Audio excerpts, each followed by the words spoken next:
Yeah. Don't even ask me what's happening anymore. I don't know. I've lost control of my life. I'm in an idle world. I'm this now. We're in VR, but not. I'm on desktop. Teehee. Hi. People gonna come here and be like, what the fuck am I looking at? And be like, oh, this is a bookie at 9 o'clock in the morning, 10 o'clock in the morning. Alright, we get timer chance set up, because I totally forgot to do that. Hi! No, I'm not streaming Cozy Art Stream. You live stream Elements. Who the fuck's that? In me! In me! Why? No way! Oh my gosh, that's crazy. Alright, video producer. I have chicken, by the way. I was so cute last stream, but this stream is not one of those streams.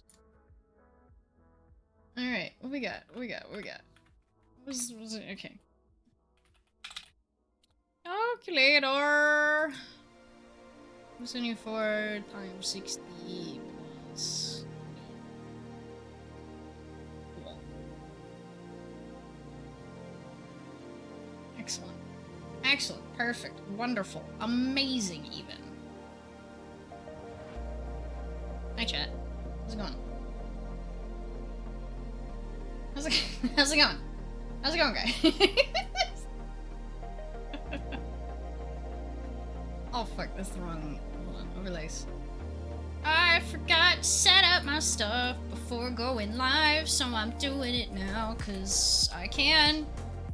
Do. Save. Start timer. Alright, there's timer chan. Alright, hey. Hey, how's it going? Actually, hold on. I gotta buy an extra missile. Wait. Hi, chat.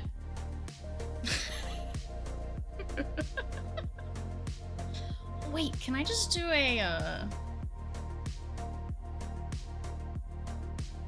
Oh, that's fine. Chan-nom. Hey! Thank you, gamer! Timer-chan noms. Timer-chan noms. Can you guys hear everything okay, by the way? Music's good? Everything's alright? I just kinda... Yeah, Ashwin! Oh my 10 goodness. months. 10 months!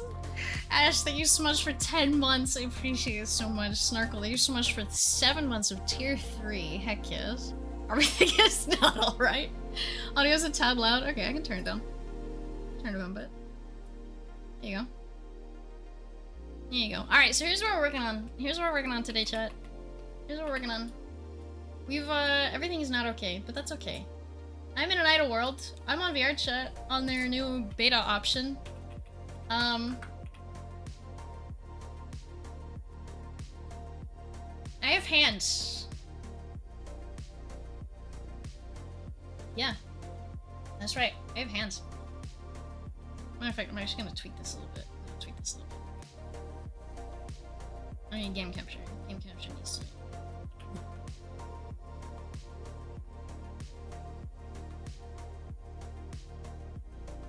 Perfect.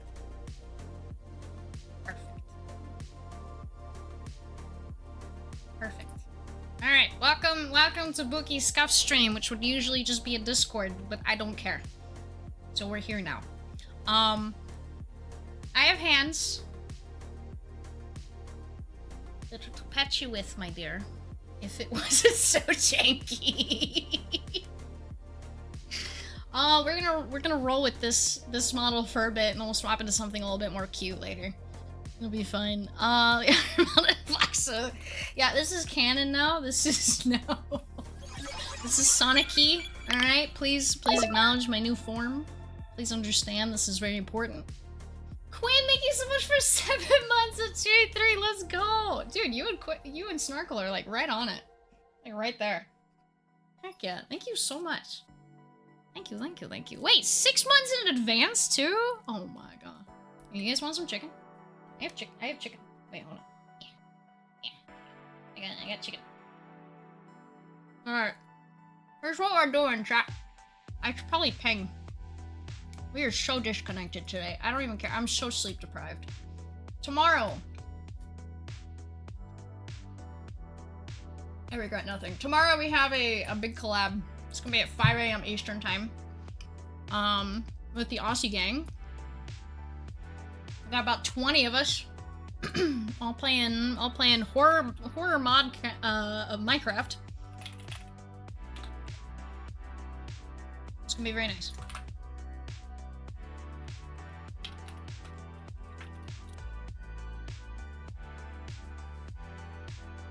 I lied around Twitch now, lol. There you go. Perfect. This is my stream. Yeah, this is your stream. You have chicken 5 p.m. or a.m.? 5 a.m. If you join the Discord, there is an event for it, so you guys can get reminded. We'll be going for anywhere between 3... Wait. Why is there a mirror behind me? 3 and 5 hours. What is happening behind me? Hold on a minute. Why is there... Oh, I can see my own hand. I see what's happening. That's kind of funny, actually. I'm not gonna lie. There, head pat. There you go. Head pat. Look a little different. Happy St. Patrick's Day. We're red now. Some in advance, now you have to stream regularly. Damn it! Not again? Foiled. Alright, so this is what we're working on. We're working on a, I'm adding toggles and working on material work for this model. Which is a... Yes, it's a furry. I don't care. I am a furry. And, this is hair I made. Cyber insides. Very cool. It is safe for work. Twitch, don't hate me, please. Thanks. Thighs are covered. It is very nice. My hips are covered. Very nice. And, yeah. So we're working on this together. We'll be doing this. I'm actually really proud of this, because the body texture, all this, like... Well, the airbrushed part and the, all this techie part is all custom done by me. So I'm very proud. I'm very proud of this. This is my baby. This looks so fucking cool, dude. It even goes on, like, the glass here. It's got, like, a little bit of a holographic look to it. There's, like, little cyber angel ports. Little thing on the neck here. Part on the wrist. And, on the hands as well. And it's, like, super shiny. Because I want it to be, I want it to be really, really, like, chromatic. In World. So that's gonna be really good. Horrible atrocity. Good morning, Wings. Yeah, thanks, guys. So here she is in light, which is why she's so bright. I want her to be bright because most worlds are not gonna have that. They're not gonna have it look this shiny, right? So I'm trying to accommodate for that, and I will have a radio where I can adjust the brightness of things and all that stuff. But I like the shiny. I like the shiny.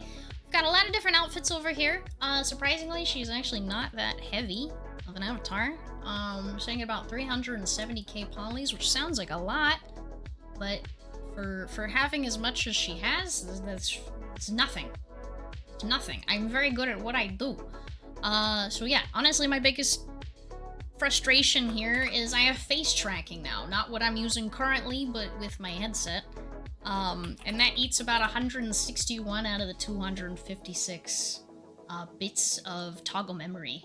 So I only get this. Wait, hold on. I only get this. This is all my parameters. That's it.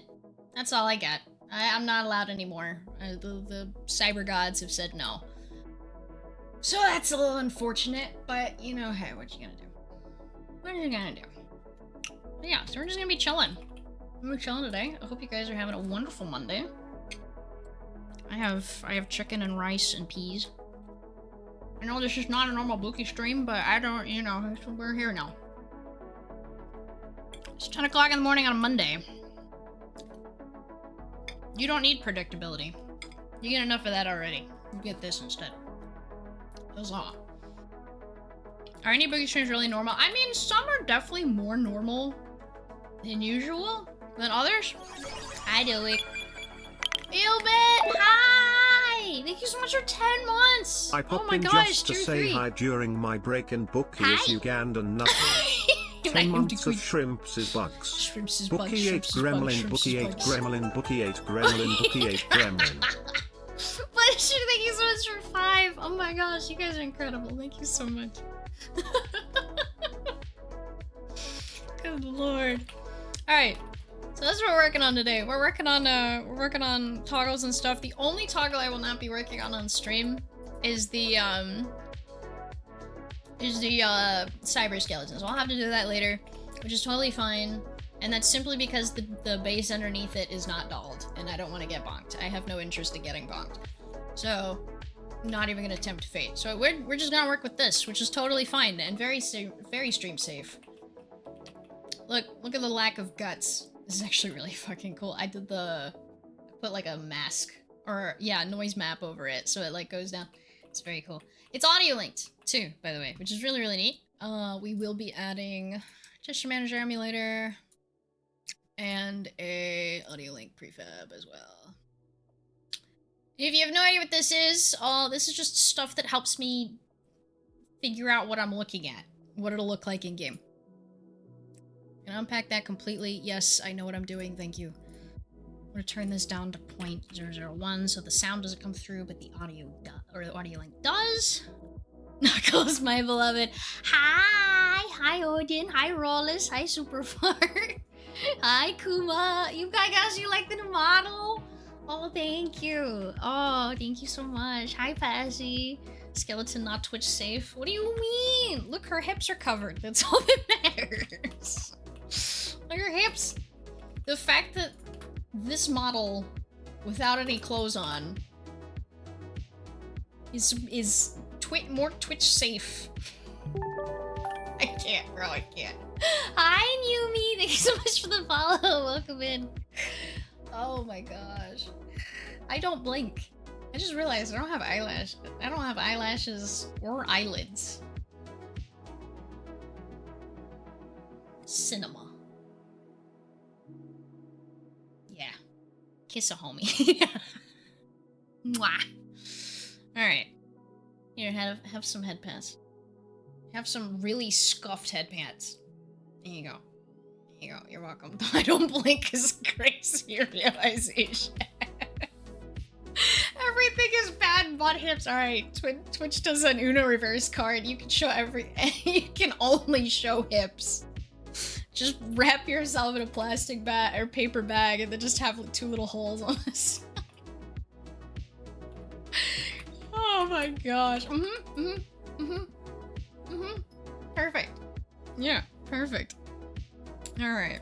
If you guys want to know what you're missing in Discord, by the way, for Discord streams, it's this. This is what you get. This is what you normally get. I am way more tame for Twitch for some fucking reasons. That's gonna stop.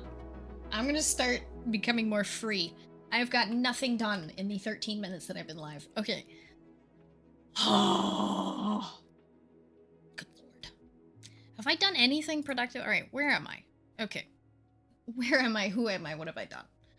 So we got Blender open in the background as well, which is really nice, which is going to help with our tile situation, trying to figure out what's on what tile, because I have some meshes that are combined, because we got stuff going on. I think I like this, but hips and a disembodied mouth. Okay, real talk though, I do have a, I found a model on VR, a public model that's just a banana. But every Viseme, every like sound you make with your voice, it like molds and twists into different like swirls and stuff, and it's really funny. I'll pull it out later. I'll pull out my banana later. It'd be great. You had an unpacked audio link? You deserve a break. No, I unpacked the audio link. That's even better. That's so good. I know, it's great. It's great. That's also, that model is why I knew how I learned that Visemes, like mouth Visemes, you can attach it to literally anything. It doesn't have to be mouth Visemes. It can be anything. It can be a banana molding into different shapes. Like, that's what's great. Everything's a reference. Everything's wonderful. This is my... this is my territory. I love this. And the fact that I can finally do this on stream. I usually can't do this on stream because I don't use dolled models because they're hard to make, I'm gonna be honest, because I buy all my bases. Yeah. Cinema. So now you get to finally watch me work. So that's kind of cool. If I'm too big, you can let me know. But it should be fine. And if you want to know what the music is, it's on the top. So yeah, here we go. Pull your one out of your wet light. Don't worry about it. Don't worry about it. Alright, so we have, next is gonna be glasses, I think. I do have glasses. Most of these, by the way, if the materials look like shit on most of these clothing, it's because I haven't done it yet. In before anybody's like, oh my god, you need to have it as shading. I know. It's not done. It's a work in progress. Alright, so we're... It's a work in progress. Alright, so we got glasses. So right now what we're doing is, I don't know why this isn't just masked out, but it's fine. So I'm doing what's called a UV tile discard. Here's the learning part. We're doing what's called a UV tile discard. And what that means is Blender has, after I think 3.5 or 3.0, has the wonderful ability to create a 4x4 tile, or a 5x5 tile, or a 12x12 tile, or whatever the fuck you want. Anything beyond that, you're an absolute psychopath, and most shaders won't accommodate for you. Alright, write this down. This is gonna be on the quiz. So, you can put different textures, or different UV. So this is a UV. Let me back up a bit. 3D models have a 2D version called a UV. It's essentially the 3D version, but like flattened out so that you can put textures on it, right? Because pictures go on, yeah. So the textures go on these tiles. And I'll show you a version real quick. Let me show you a... What's like a cool thing? Hold on.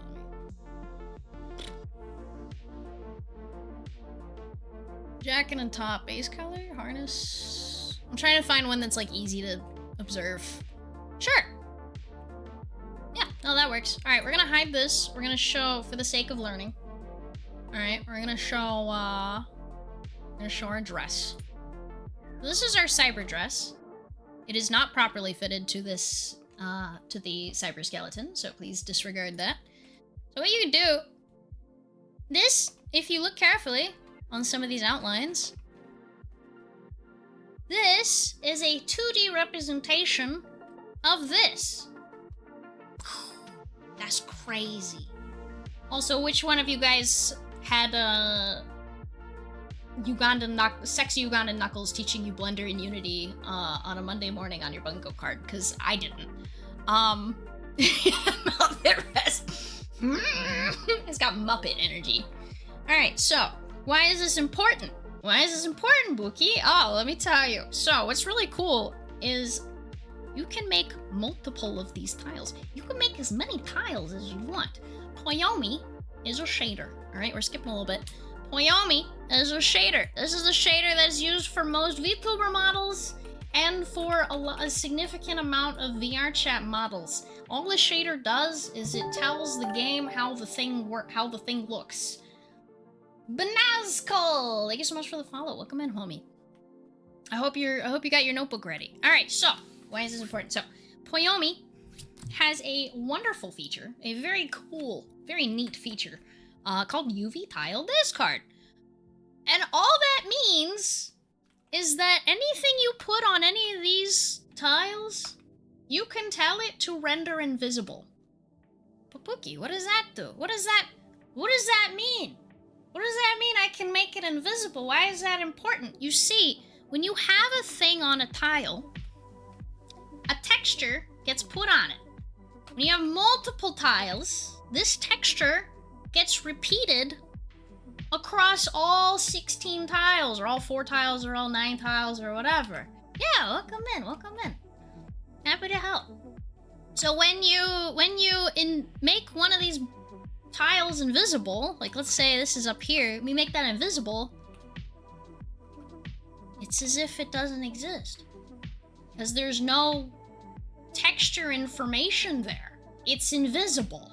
The texture is invisible, which means anything that's on top of the 3D model is also invisible. So you can use this. What this means is you can use this to put different parts of the 3D UV on different tiles and render them invisible to toggle them on and off, and it's all one mesh, and it's all one material slot, which is fantastic for optimization and for opties. This is how optimized avatars, like the green ones, the optimized green avies that you can like go to events in and go to raves in and all this other stuff, the ones that like really, really optimized.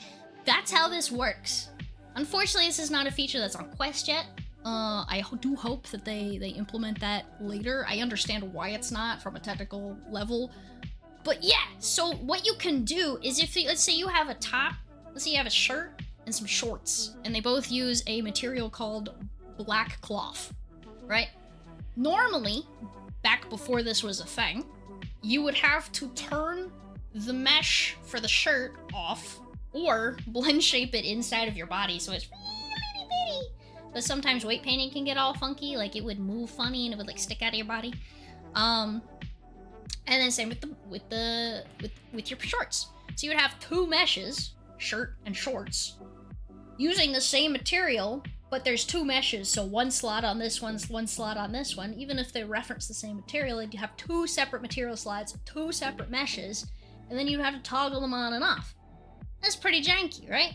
Well, with this method, you can have multiple objects on one mesh that all reference the same material, so it's one material slot, and then you can just render what you don't want invisible. It's very clean, it's very nice, it's very easy, and it's very beautiful. Mwah. And what's even cooler is you can have what's called dissolves, which is very, very fun and sounds a lot scarier than it really is, which this model uses. As a matter of fact, let me show you real quick. Tee. So you can have dissolves where you can grab everything on the entire model, or where we're gonna grab everything on the entire model. You quit parenting. Stop that. Alright, hold on. Where's my... And make sure I disconnect. Alright, that's fine, actually. Alright, watch.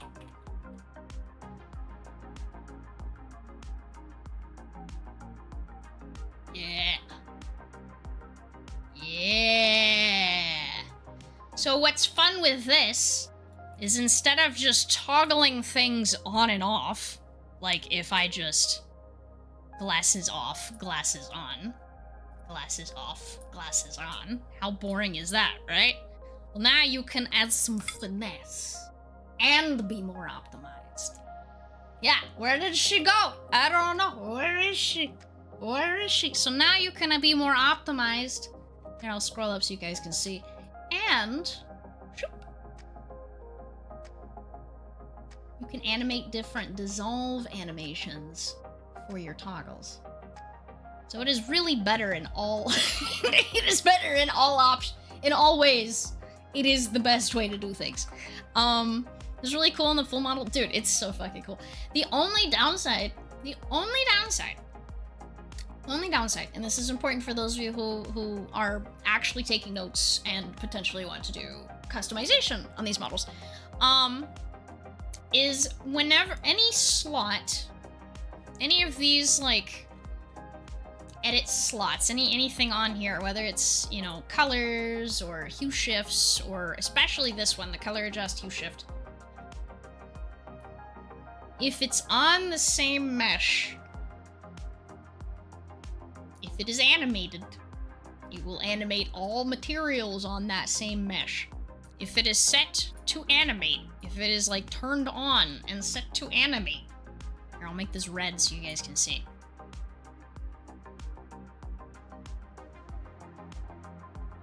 It will animate all of that spot on the entire mesh. So, think before you combine.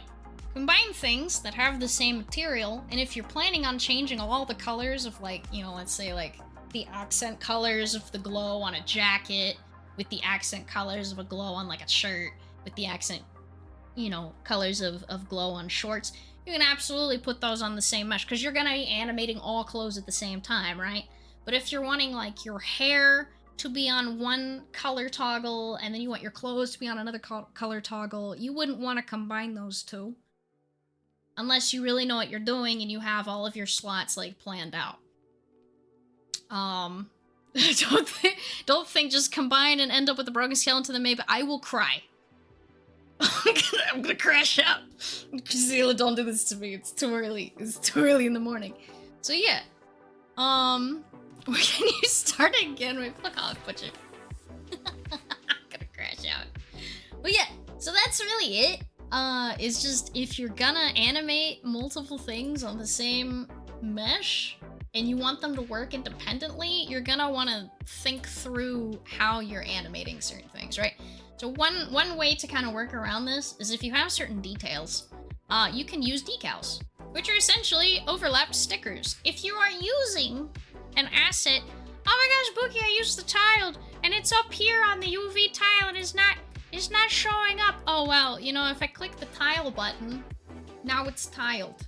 The reason this is off by default is for optimization purposes. But if you're ever working with multi-tiled meshes, and you're like, oh, Bookie, I'm trying to put this thing on, it's not working, just make sure this is tiled.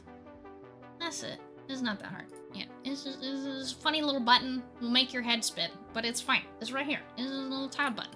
Wow, chaos. Yeah, and you can reset. Make sure whenever you turn things off, if you're not using something, turn these off. Or better yet, just reset. And it'll turn it off for you and remove all the textures and everything for you. It's really, really nice. Know your tools, gamers. Know your tools. Know your tools. So now, that said, that's the other thing. If I were to animate this color here, it will probably animate the color on the other material that's on it, which is a glass. So we don't really want that, so that's fine. We're gonna do that. We're gonna click on that mesh, which is just the glasses. This is the glass. We're gonna make it white. I'm actually gonna make this transparent. We're down the alpha. So we have different here, you can't really see. We've got different, we got RGB and red. Yeah, we got essentially the different colors, and then we got alpha. Alpha only works when you either have dither, which is a color. Yeah, alpha. Alpha is the magical word for is it invisible or not. Yeah, you will hear these terms. You will see these terms on different pictures and things when you're working on a model, on a 3D model. You'll see alpha or opacity, which is whether it's invisible or not. That's this. Yeah. Oh, thank you for the follow, Ian Gross. Welcome in. Or Ian Gross. Alpha, that's me. Alpha. He's getting ready for alpha, sorry. You will also see what's called a normal map, which is this. It's this weird purple looking thing. All this stuff, so if you look at it carefully, it kind of looks like little wrinkles, right? That's because it is. A normal map is just a cool way of, it's telling the computer how light is supposed to look like it's hitting it. So like the darker sides will be shadows, and the lighter blue and pink sides will be light. So it gives a sense of texture and 3D-ness and depth to your thing without actually having to sit there and carve it into your mesh, which is really, really cool. So we'll add it to hair a lot of times, so that's, you can see in my hair how it's got like little indents and stuff. That's from a normal map. Otherwise, this would look like noodles. If you look in my tail, here, let me turn this up a bit. Let me crank up the normal for you. I have a noise, essentially, a noise texture on it.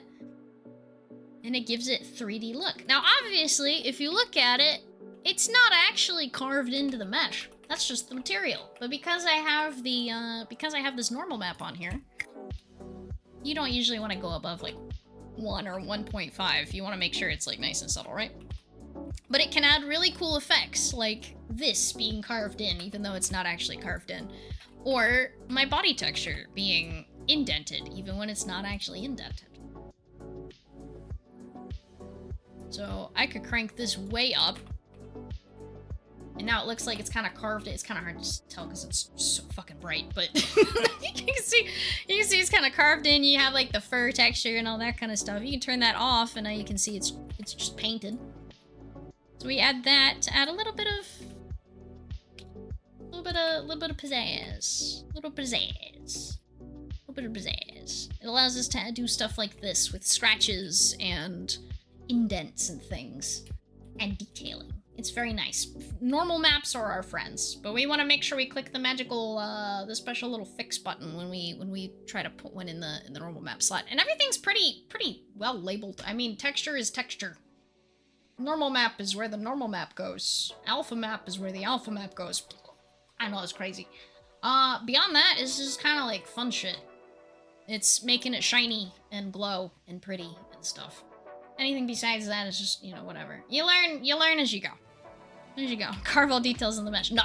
Zila, I will defenestrate you. Noodle hair. Yeah, so I did make this hair. The reason I chose noodles instead of plains is because it was supposed to be short, so it's pretty optimized anyway. You can actually see the normals here. It's like carved in.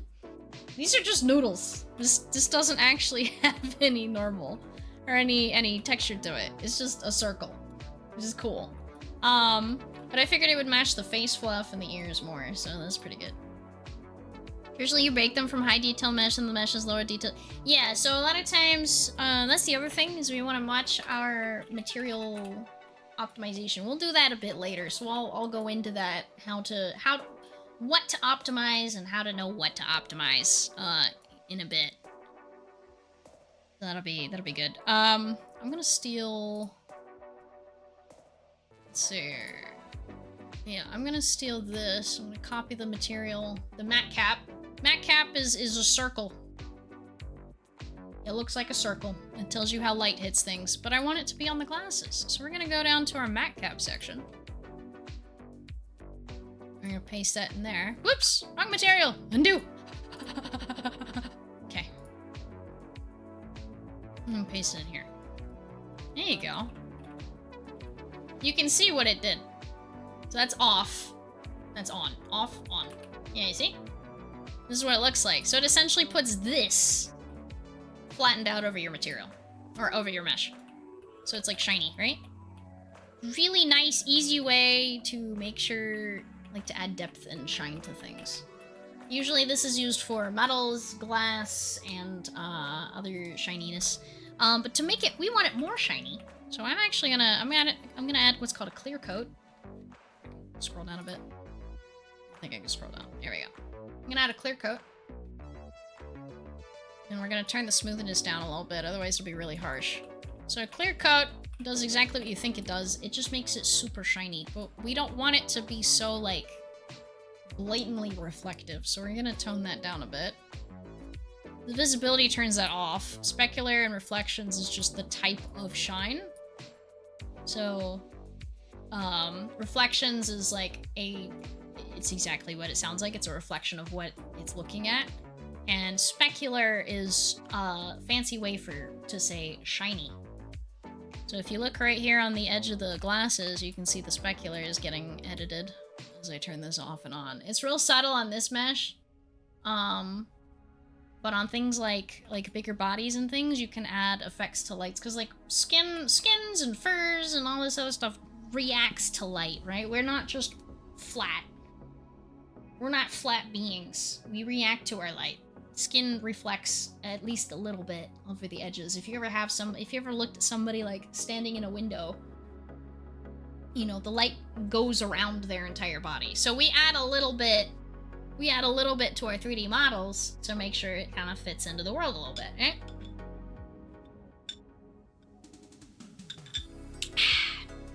Delicious. Use code Wookie for 10% off your gamer subs, by the way. Save super high res, break even the best computer model, then optimize and save as a new one. No, I will cry. If you're making textures, make it nice and big. Make it nice and big. Make a 4K texture. But don't use a 4K texture unless all of the rest of your textures on your model are nice and low. And like I said, we'll go over that. Because it's actually pretty easy to tell what needs to be lowered and what doesn't, right? Not everything on your model needs to be 4K, despite what the e-boys tell you. Okay, I promise. I promise. You can trust me, I am the queen. Yippers.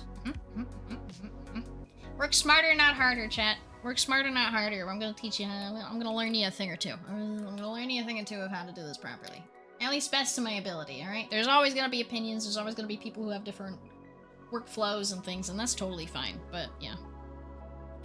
When you drank your gamer subs, you get 52% off it.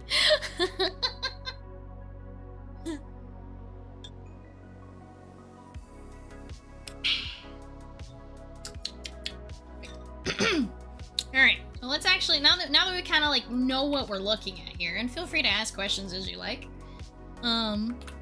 This is not only a chill work time, but it's also a chance to learn if you so wish. If you choose not to and you just want to sit and chill, that's fine too. I got lo-fi, I got a synthwave going on. It was real nice. So yeah, I'm actually gonna rename Floor Collider to Zero Floor Collider, so it's at the top. Yippee! This is with Pookie. Yeah! Nothing like letting Blender on the toilet. Ah, yes. Perfect. Alright, so we're gonna do an animation here. We got glasses. Alright, I'm gonna close the clear coat. We're gonna go down to our, this is how the dissolve looks on different tiles, right? You have row 1, row 2, row 3, and notice how they say alpha. Alpha, you are literally rendering it invisible. See?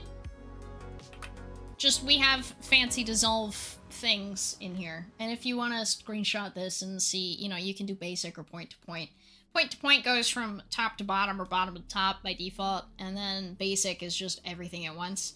But I wanted her to look like she was kind of like dissolving into like a computer game. So I did a point to point this time. Usually I do basic, but that's fine. There's also spherical that starts at the center of your model and like blasts out, makes it look like she's exploded, which is really cool. And then there's center out, which is based on your point of view. It'll start at like this, the center of your mesh and then blast out to all edges, which is pretty cool. All right, so that's said. Yeah, the creeper. Oh man. I'm gonna set this one to animate. Because these are both on the same mesh, I really only need to animate one, and it'll already toggle both. Okay, so we're gonna go to 1 minute. She's gonna go into bicycle pose. And turn on record, and we're just gonna invisible. There you go. Oh! Oh, I found a problem. Excellent. Excellent. Okay.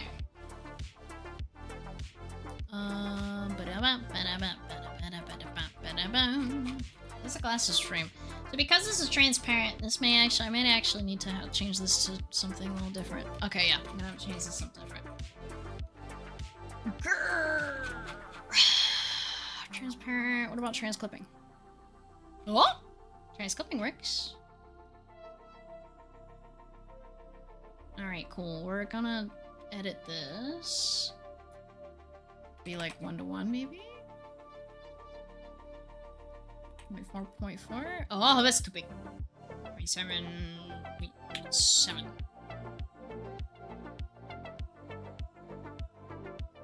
Yeah, there you go. Looks a lot better. Alright, let's track, now we did the glasses. The glass for the glasses. Let's do this real quick. Let's go up to Dissolve Alpha. Oh, that looks terrible. Okay.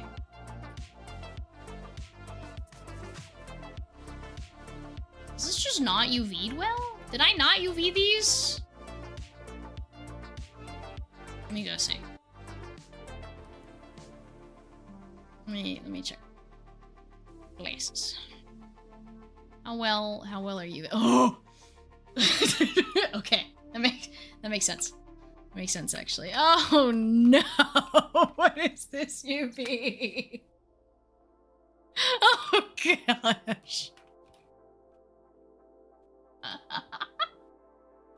No! No! This is terrible. This is terrible. Alright, I don't actually know if I can fix this without sitting here and... If I mark this as a seam... Now are you better? Oh! Oh, okay. Actually, this is better. This is better. I can work with this. I can work with that. That's fine. That's fine. Yeah. We'll roll with that. All right. Export FBX. City Factor.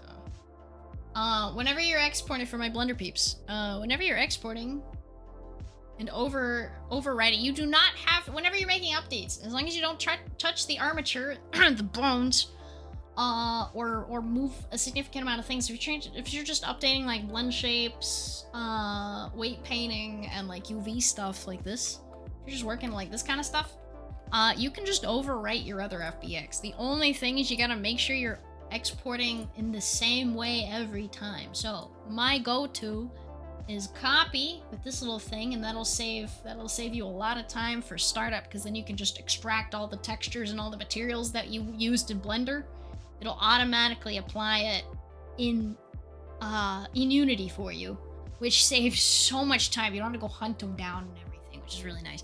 FBX all, otherwise everything will be all wonky in size, and you'll have a lot of problems with your fizzbones, with having to put like 0.001, 0.0001, etc. for like your sizes and stuff. FBX all just makes it's all one size. It's very good. It's very good. And then armature, you're going to want to make sure you take off add leaf bones, because otherwise that'll add a bone to every single toe, every single finger, everything on your model will have an extra end bone. If you're working on a custom asset and you want to add end bones to like hair or something that you made, go for it. That's fine. But when you're working on a whole model, there's no reason to add an extra 10, 20, 30, 40, like 50 bones. Calling out my bones. But yeah, and then you can just export over the one that's inside your Unity project, which is really nice. And then you go to Unity.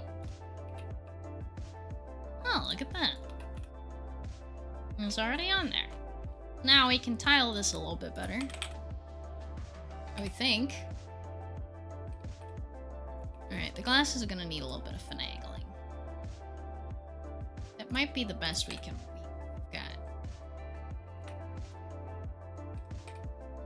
Let me see if I can get this a little bit better.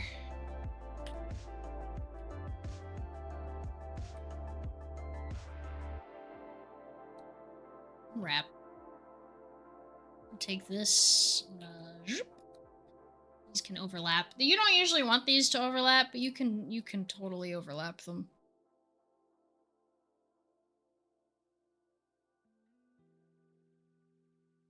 You can totally overlap them. This is bad practice, but for the sake of this particular asset, I don't care. Don't do what I'm doing unless you know what you're doing. Keep your stuff different. Anyways. Export, FBX, got all the same settings. If you keep your Blender open, it should keep all of your export settings, which is really, really nice, because you just kind of hop back and forth. Oh, okay. That is, we're getting somewhere. We're definitely getting somewhere. All right, how's my noise looking? All right, we're gonna try one, and I think these glasses are just gonna look funky unless I sit here and like baby them. Certainly don't know what you're doing. Oh yeah, sorry. I'm working with the noise map for the dissolve. That's what I'm working on. So I'm working on cosmetics. All I know is you move the message inside the UV editor. That's it! That's what I did. So, okay, so what you can do is you can, what's called re-UVing, where you grab what's in the material. Oh, actually, that's a little bit big, so I need to make that smaller. So this is the 2D version of the 3D model. This came pre-made. I didn't make these. Yeah, you can, I am actually gonna separate these just because I'm anal about it. Yeah, so this is a 2D version. Ignore the picture behind it. Here, we'll just we'll ignore the picture behind it. Yeah, so this is the 2D version of the glasses. You can see this is the bottom. If you click this, see that's the bottom. And this is the part that's orange, yeah? Cool. What's neat is you can just kind of move this however you want. Like, I could stretch this out if I wanted to. I don't know why you would do this, but you could. Good. Yep. And, when working in material work, especially in Poyomi...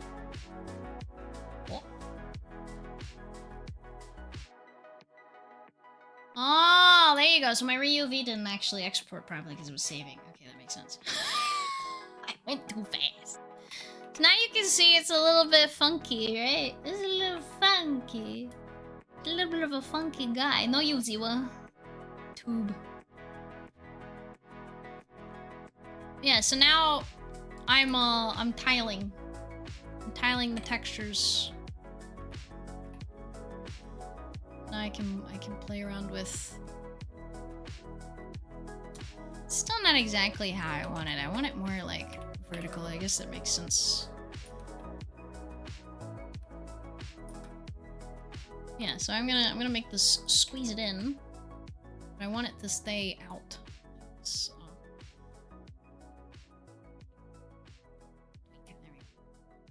File, export, FBX.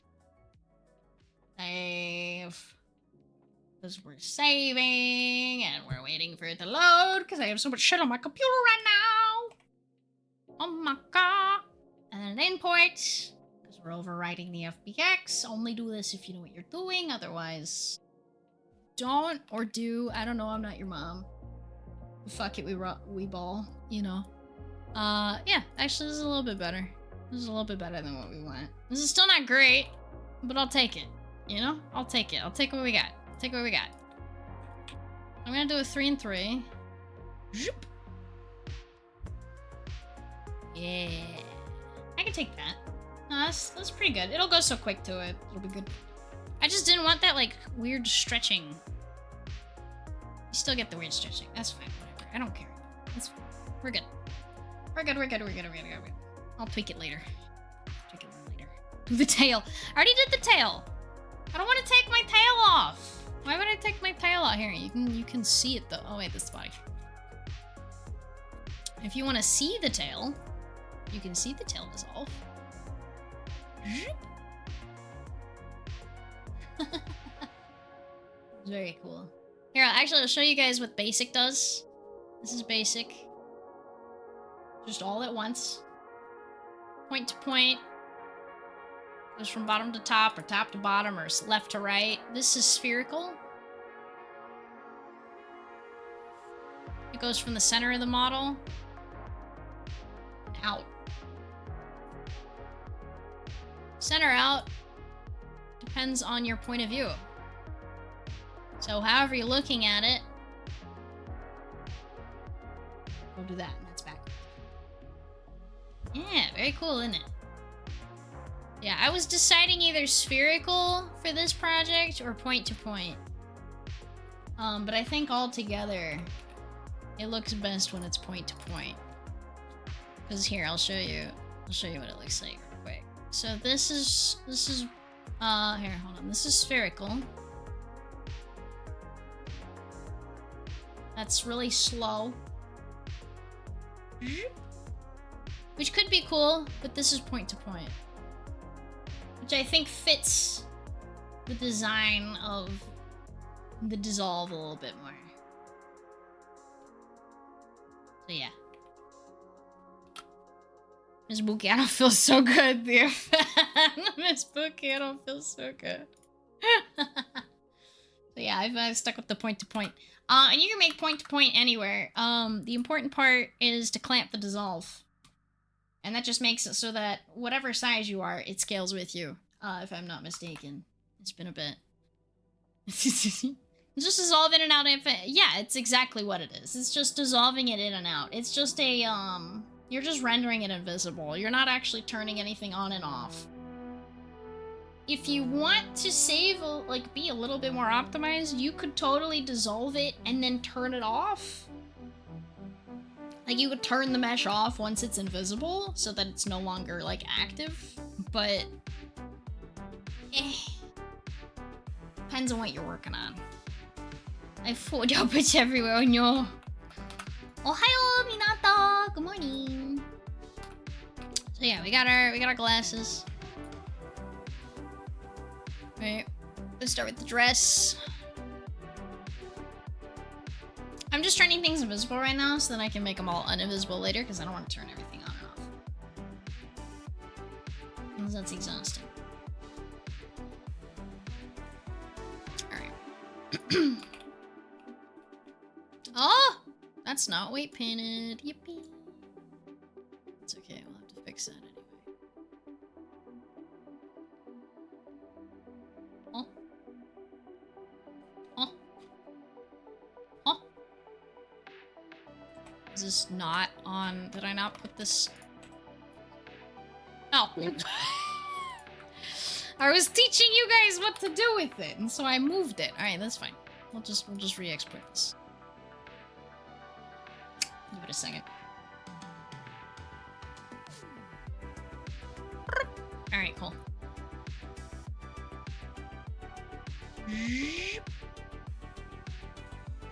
Fuck. There we go. Just gonna turn it back on to load it again where I get it rid off in the first place. If it's something... Oh yeah. Oh yeah. Oh, it's real fucking good. Ignore the sleeve off in the corner. We'll deal with that later. Yeah, if it's something that you don't use often, like let's say you have like a gun or something, turning it off can help. It's just it is very little, and most of the time doesn't matter as much unless it's like a heavier thing. It is good practice to turn it off, but it's debatable of how helpful it actually is to do that.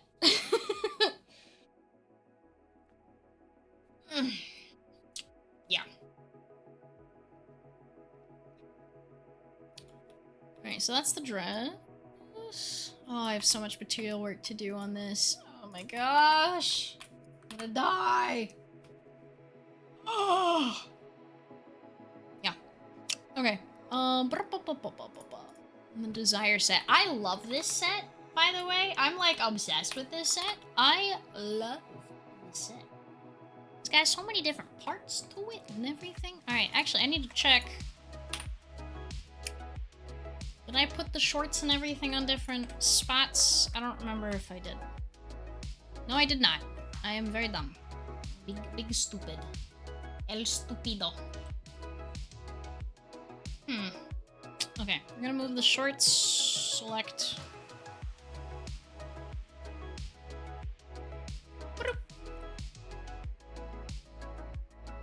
Move the harness to this spot. And just for funsies, I'll move this. Oh, wait, actually. Boop. Perfect. Alright, so this is on this. Well, this is actually a perfect example of UV tile discarding. So you've got the top part here. Oops. There you go. You got this part on the first tile. You got the swimsuit on the second tile. Got the harness on the third tile. And you've got the shorts on the fourth tile. But it's all one mesh. It's called the Desire set, yeah? If you turn this on and off, it's all going away. But, and it all uses you can't see it because it's behind my head, but it does all use the same 3 materials. Harness, swimsuit, and shorts. Right? But it's all nice and together because it's one set, so you can just kind of like keep it together. So, we're gonna see what this does. Okay? It'll be really nice. Export FBX, make sure all our stuff is saved. Cool. Give it a second. It's also why I always save, is because then I know it's finished exporting. Wait till it exports.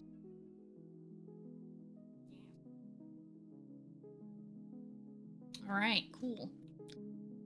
So, we have the shorts. Go into the material. Oh, fuck. Remove that. I don't know why it does that. I don't actually know why. I think it's because it's loading material. Alright. You can go into row 1. Or 0, rather, because everything starts at 0. Record. We're gonna go to 1 minute or 1 second. This is all milliseconds, right? So it's 1 second. And shorts is gonna be on column 3, because if you remember over here, we've got our shorts over here, right? This is 0, 1, 2, 3. Yeah, we can count. Yippee. So we're gonna go to that, and then we're gonna slide that to invisible. That's it. So it's using the dissolve function to render that spot, row 0, column 3, which is this right here, invisible. So you can't see it. How cool. Wow. Hi, Mini-Me. This is very nice. So now we can go to the harness. Remember the harness was on right here. Row 0, 0, 1, 2, column 2. We're gonna click on the mesh, because whenever we do animations, we're gonna click on the mesh, not just the material, because we're referencing the material on that mesh. That's why. If nobody ever told you. We open it before we press the record button, because we're not Buki and we're not stupid. I'm good! Cinema. We're doing toggles today. We're doing toggles. I hope that's cool with you. We're gonna go over here. We're gonna go to 1 second. Because it's a dissolve, right? So it's like you have to go from undissolved to dissolved, right? So this whole second, the reason we do this is so this saves the current state. And this is gonna be the state that we give it, which is gonna be invisible. So we go to 2, zoop. And now we can go back to the beginning. You can see that the dissolve is off. And when we go to the end, the dissolve is on. So while it plays, it does this little animation, which is really cool. It does what we told it to do, which is really nice. Alright, then we can go to the bodysuit. Go to preview. So she goes back into bicycle pose. Go to the bodysuit, the swimsuit. And we want the top part to be separate, right? We want it to be a little bit separate. I don't know how I'm gonna put that on here. I might put it on as a jacket. I don't know, we'll figure it out. That's good, makes things more special. Heck yeah. Yeah, for hands, woo. It's because I have my hands in my mirror and in front of my face. Just ignore that. I can't believe I don't have a set of 25 over here in my idle game yet. What the heck? What the heck? Alright. Oh, 0, column 1. Well, it's gonna be that right there. We double check just before we press record. We go to 1 second, we press record, and then zoop. And we test it. Yippee! And I am going to make a separate toggle or animation. Actually, I'll go ahead and just create it in here. Top. Mesh. I don't know. Mesh. Sure. Fuck it. Cool. Now we can go to the swimsuit and we can go to... There we go. So that part's separate. Huzzah. Looks pretty good. Looks very good. As a matter of fact.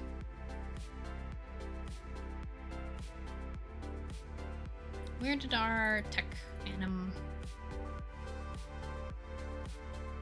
Where did it put it?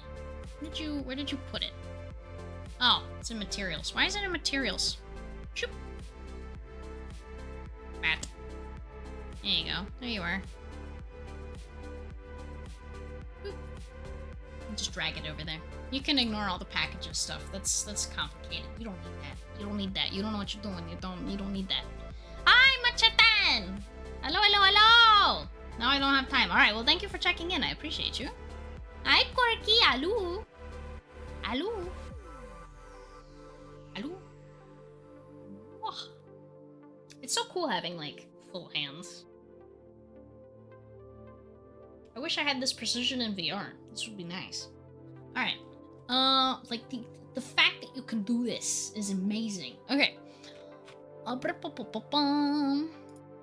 the sake of consistency, I'm gonna lowercase that m because.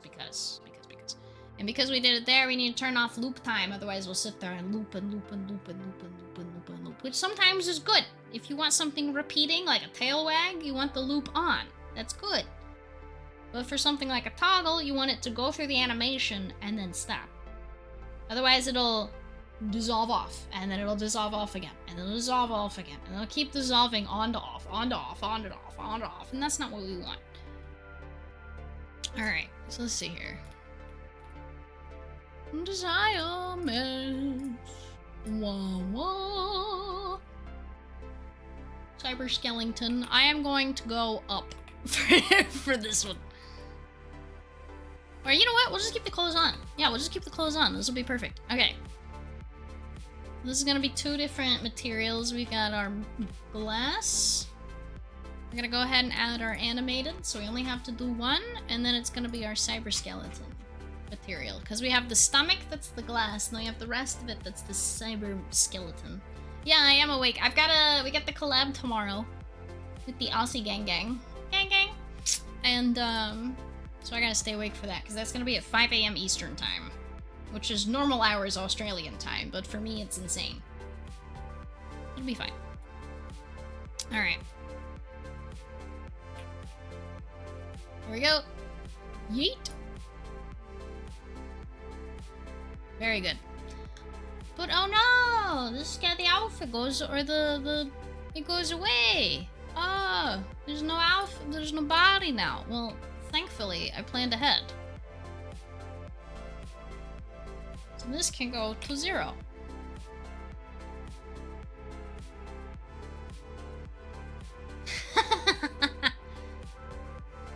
So they're toggling on and off at the same time. How cool is that? This is just another UV that I had already made. So now I can be... And you can see the whole body. There's that whole material. It's very nice. It's very nice. Yeah, so now you can be cyber or you can be not cyber. And you can see I have some weight painting issues to fix here. Actually, there's gonna be a lot of weight painting issues on this entire model, I'm gonna be honest. Because I kind of threw it together and then haven't like touched it yet. Hi, Yaldnev. Yeah, I know. I was tired like 2 hours ago. I still am, but I'm like trying to stay awake so I don't get EP around the end of the collab because I don't want that. That's pretty smooth, if you ask me. What do you guys think? Good. That looks super cool. Heck yeah. Yeah, no, that's super cool. Alright, so all we're gonna have to do after this is after I make all of the, I guess I can go ahead and do that now. So I have blend shapes, which is just a fancy way of telling it, hey, sculpt this way, but only sometimes. So now it's fits to the cyber skeleton because it's thicker, or it fits to the body, which is less thick. Very nice. There's some tweaking to be done. Like this is a little bit further away than it should be. This is a little bit closer than it should be, etc. But we'll figure that out. We'll do that.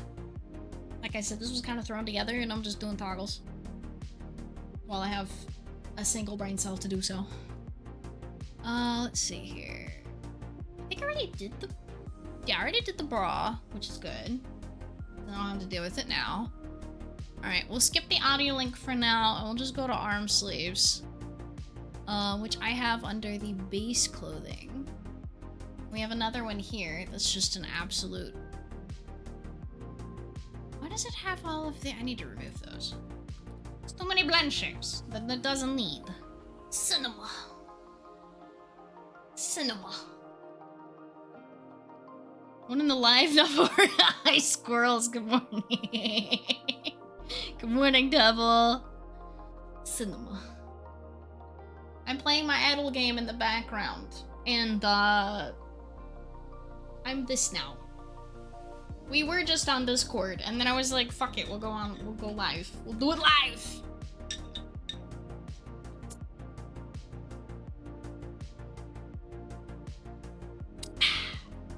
Use code Buki for 10% off your Ugandan knuckles. And by that I mean gamer subs. You have a Discord? Yes, I have a Discord! these months for 4 months. Tier 3. Book Holy. Gremlin. Wait, can I do that? Does it let me? Oh yeah, I can do this. Thank you, Butter Nibs. Oh my gosh, thank you so much for 4 months of tier 3, dude. That's fucking amazing. Thank you, thank you. Here's the Discord if you guys want it, and if you want to check out all my links, there is literally everything. All my stuff. It's also found in my Discord though, so you're good. Alright, so this is exactly what I was talking about earlier. This is a material called Clothing Black, and everything on this mesh, the leggings, the arm sleeves, the shirt, and everything, which does not have shading yet. It's just black right now, okay? Don't be mad at me. Bookie, it looks like shit. It's not shiny at all. There's no light reaction. I know. I haven't done it yet. Alright. Lemonade subsod. What? Need more. Hi, Sam. But yeah, so we're gonna be working with this now. Alright, so we can turn that off. Go to base clothing. Here we go. Alright, so this is everything. I did not move the leggings over, so I do need to move the leggings over. And the leggings were made just by duplicating the body texture so that it was nice and fit nicely to it. And then I smoothed out the top and then redid the bottom a little bit. But that's why it fits so nicely. Work smarter, not harder, chat. Work smarter, not harder. This is very nice. Alright, so now we have shirt. Not sure what happened here. Oh, good lord. Okay. So that's how that shirt was made. Understood. Alright. This shirt was way too... For background. This shirt was way too high poly. I decimated it, like, a lot. By unsubdividing, and now the UV is mad at me, but honestly, we could just... We're just gonna... Here. We're gonna re-UV it. Because we can! We know what we're doing! Alright. I'm selecting my edge loops by holding Alt and clicking Mark Seam. You can only do this in edge mode, by the way. Or sorry, Alt Shift now because I'm selecting double. Make sure that's the same one on both sides. I think so. No, it's not. The one in front is the one in front. There you go. Seam. Cool. What does this do, Bookie? Wow, it helps us. You press L to select everything linked in Blender. And now, wow, look how shitty this UV is. We can right-click, unwrap, because we've added our seams. So it's gonna cut the UV along those seams, which is very cool. Never mind, it did not cut along those seams. What is it missing? Oh, because it was decimated. Okay, we're missing a couple things. Hold on. Usually that works. Just give me a second. Honestly. Okay, hold on. Honestly, I might just we're gonna fix this baby up a bit, because this is not how I want this shirt to be. This is completely unnecessary. We're gonna go in here. Boop. Alright. We're gonna grab that entire edge. We're gonna come down a little bit by pressing E and extruding. Oops. E, Z, extrude, and then we can shrink it in a little bit to add a nice little edge. Alright. Very subtle, very cutesy, very demure. We can do the same thing up here. We're in edit mode. We hold Alt. We click this line here. If we click this line here, it goes down. If we click this line, it goes across. Wow, that's so intuitive. Bookie, this is so neat. I know. Blender is fun. Alright, we press E to extrude, because E stands for extrude. And we can bring it up a little bit, so now we can manipulate this. Make it ever so slightly smaller, and then move it back down, so it has like this nice little edge. See how this is a nice little edge? Yeah, that's real nice. Yeah, it's real nice. Alright, so now we can do this to this too. We can just make it a little bit smaller. Hello, Bookie, hello, thank all. You. Hope everyone is having a good day. Oh yeah, having a very good day. Thank you. So we want to make sure the left side and the right. Thank you so much, Spencer. I really appreciate it. I hope you're having a very good day. I'm doing a heart with my hands, but you can't tell. That's a real nice little edge. Yeah. Hi, Nano. It's before midnight. It's early. So yeah, so we want it to be symmetrical, right? So we select the one on the left and on the, oh, the one on the right didn't actually select. Yes, it did. Okay, there we go. Alt-Shift. Alt-Shift. I didn't press it hard enough. E to extrude, and then you press S immediately. Don't do anything, because we're editing what we just extruded. And we're gonna make it smaller, just a little bit. But we're editing both at the same time. Kaga, thank you so much for the follow. Welcome in. I'm glad I don't scare you too much. So yeah, much nicer. So now we can go back in. We can grab this edge, Shift Alt, grab that edge, Shift Alt, grab that edge, and Shift Alt, grab that edge. Shift allows you to do multiple things at once. Alt is it lets you select the edge loop. I don't know. I can't really help you on that. Right click, mark seam. This is for Blender 3.6. If you are in Blender 4.0 and above, I will pray for you. It's really not that bad, I just haven't used it yet. It uses like radials and stuff, I don't know, look at the documentation. And now, okay, so now that we've cleaned up, we have nice little edge loops, we have nice little seams. Look at how nice, we've already decimated the shirt. Off stream, this was unsubdivided, meaning everything, there was twice as many polys and now it's half as many polys, but that makes the UV look like shit. So now we're gonna select all by pressing A, because A stands for all. Yeah, A stands for all. Right click, unwrap. Wow. We're just gonna make it a little bit smaller so that it's not touching the edge. And look how nice. Look how nice. We went from this to this. It's very nice. Read it, woman. I'm reading it. How cool is that? How cool is that? Wow! I know, exactly. So, if you have a pre-made texture for a mesh, this will not work. Because then you would need to redo the material. If you don't care, if in this case, where we just have a black shirt with nothing on it, and it's fine, and I know substance, and I can go put cool things on it. I don't know what you want me to read, Pirate. I don't know what you want me to read, dude. Wow. Then yeah, then you can just do this, and it's really nice. Yeah, I don't fucking know, dude. I don't fucking know. So yeah, only thing is, if you're using UV tile discard, you want it to make it slightly smaller so that it doesn't sit on the edge, because anything on the edge is going to technically be in between this tile and this tile, and it's gonna make it really confusing to,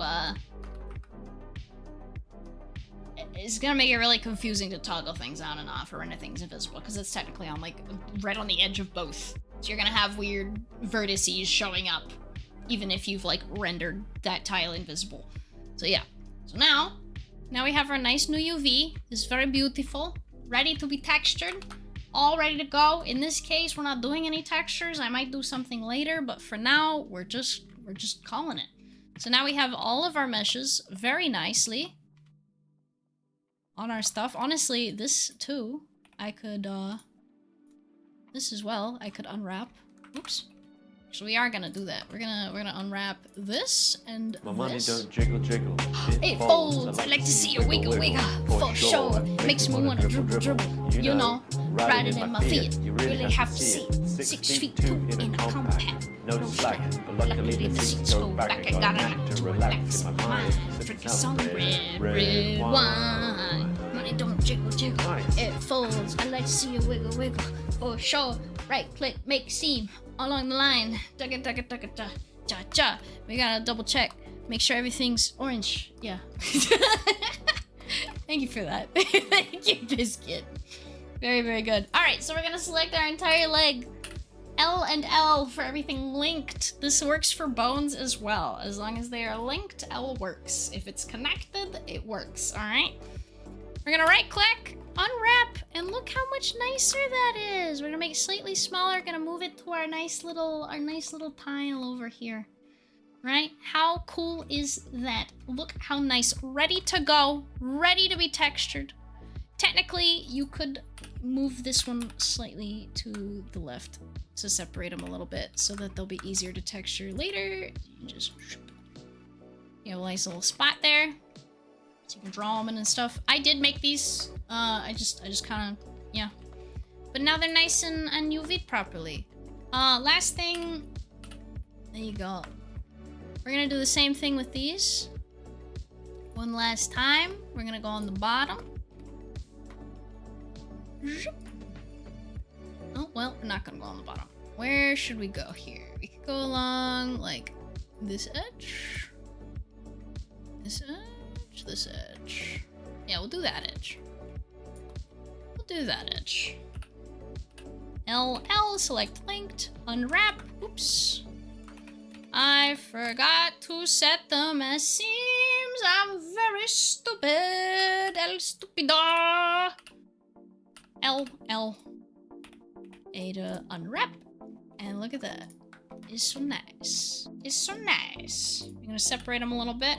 Press G to move. I don't know why G is move, but it is. But you can press G and you can press Z, Y, or X to move things on this particular axis. So if you want things to be... If you don't want to have to sit here and fuck around with the move modifier, it is very nice. It's very cutesy. It's very demure. There you go. So yeah, so now we have everything nice and re-UV'd and ready to use. Wham! Thank you so much! Oh my gosh. What's up, homie? G for moving. It's G for grab. Oh, it's grab!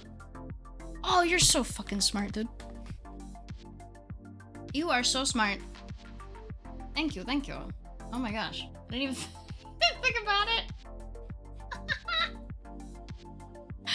Oh my gosh. Alright. Oh fuck. Yeah, so now we can re-export. We can actually, technically, so this is my project, this is for me only, but technically you can now select everything and clear the seams so that it's nice and it's ready to go. And then you can go and work with what's called sharps. Or like add sharp, and that adds like an edge. What the fuck? The judge towers, okay.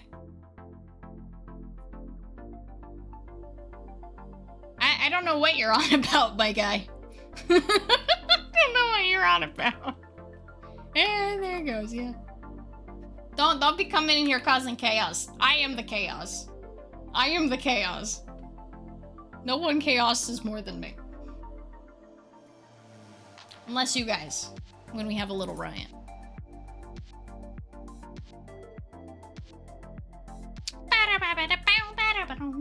I do like the poem. I would have read it if you didn't post it multiple times.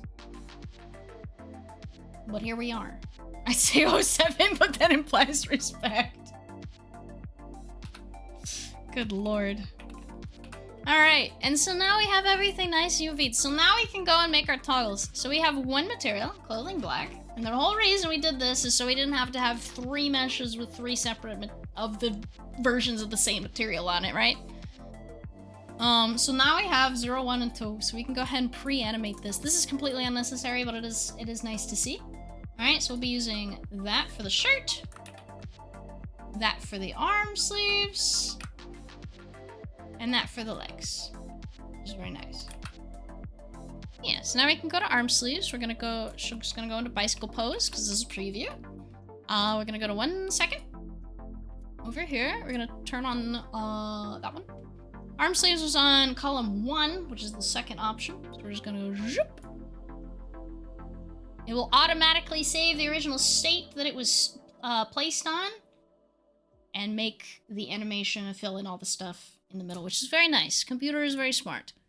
Alright, so we're gonna go to, where is the other one? Thigh highs, which is down here. We're gonna go to 1 second. We're gonna go down here. You can see the little asterisk that it added too. That means it's utilized somewhere, like it's edited, it's used. Zhoop. Here we go. Very nice. So it saves the previous state, it adds the new state, and fills in everything in between. Make sure this little red button is clicked, otherwise it will not save, and you'll just end up doing this and being like, oh, Pookie, why is my toggle not working? Because you're dumb. No, it's not because you're dumb. Because you're learning. Or tired and sleep deprived. Both are good options. I was born in the chaos. Exactly. Do you see who you're talking to? Alright. Let me see here. No, real talk though. It is a very interesting little poem. Just this is not the place for that. Next is gonna be the chop the t-shirt. There you go. I'm gonna go to 1 second. I'm gonna go there. And we're gonna go zoop. There you go. We're gonna test our toggle. Very nice. Alright, our animations are done. I think that's it as far as our animations go. Besides like tail size, brightness, and all that stuff. We could go ahead and add one for tail size. This is gonna be a little different. So we're actually gonna be working with a bone this time. So we're gonna make sure we have this turned on so we can see all our fizz bones. Yes, I have a lot of bones in my tail, but I don't have a lot of bones anywhere else, so it's fine. We're gonna open up our armature. Do not do this if you don't know what you're doing. You can absolutely fuck up your avatar. Make a duplicate, make a backup, make a save, do something. If you don't know what you're doing, don't do this. If you don't know what you're doing and you have a backup, then fuck around and find out. I don't care. Do what you want, but yeah, pay attention. This is the important part. So we're gonna go into our armature, which means our bones. All right, we're gonna save just in case, because Unity likes to do stupid stuff sometimes. Go into armature under hips. We have tail root. This is where I already have a fizz bone placed. What is a fizz bone? It's a physics bone. It is what VRChat uses to make things wiggle and move. This is your bread and butter. As far as knowing how things work. And I'm moving it over here so you guys can see a little bit better. There you go. This looks scary. It's not. It's just forces is how it wiggles. Pull is how much, like, think of somebody actually pulling on a string. Pull is going to keep it, like, wiggling a lot more. Less pull is going to make it almost wavy and watery. But too much, and it doesn't move. Spring, it's exactly what it sounds like. It will spring back and forth. When in advanced mode, spring becomes momentum and stiffness. Stiffness is how little it moves just in general, or how much force, how much movement is required to actually activate the movement on the bone. And momentum is how much it keeps moving after it's moved, which makes a lot more sense. If you're new to this, stick with simplified, or don't. I don't know. I'm not your mom. You will always want to have a radius. I have a 0.04 on here. I can actually make this a lot bigger. I'm gonna drag this over here. And for the sake of this, I am going to... I'm gonna make me smaller, so you can see what's going on here. 'Cause this is really cool. This stuff's actually really, really neat. So with radiuses, which is just how big the bone is, this is what you grab. When you grab a thing in VRChat, when you grab... I wish I could grab something on my model. I don't think it works. Yeah, I don't think it works. Can I grab my ear? No, it's just cosmetic. Okay, that's fine. Alright, so this is what you grab. So you're gonna want, with something like a tail, or anything that has like a collider or something like that to keep it from going through your body, if you have, anything like that, you're gonna want to make sure this radius is about the size of the tail. But Pookie, whoa, that looks crazy. How do you do that? Alright, so you can press this cool little C button. You don't have to do this, but you can create a curve. And there's some pre-made curves down here. You can see what they do. Yeah. This is really neat. Or you can make your own. So we want it to be thinner at the top. We want it to pretty quickly become curved that way. And then we're gonna make it thinner again around the tip. There you go. So this curve is pretty much covers the entire tail, which is really nice. It's very nice. It's very nice.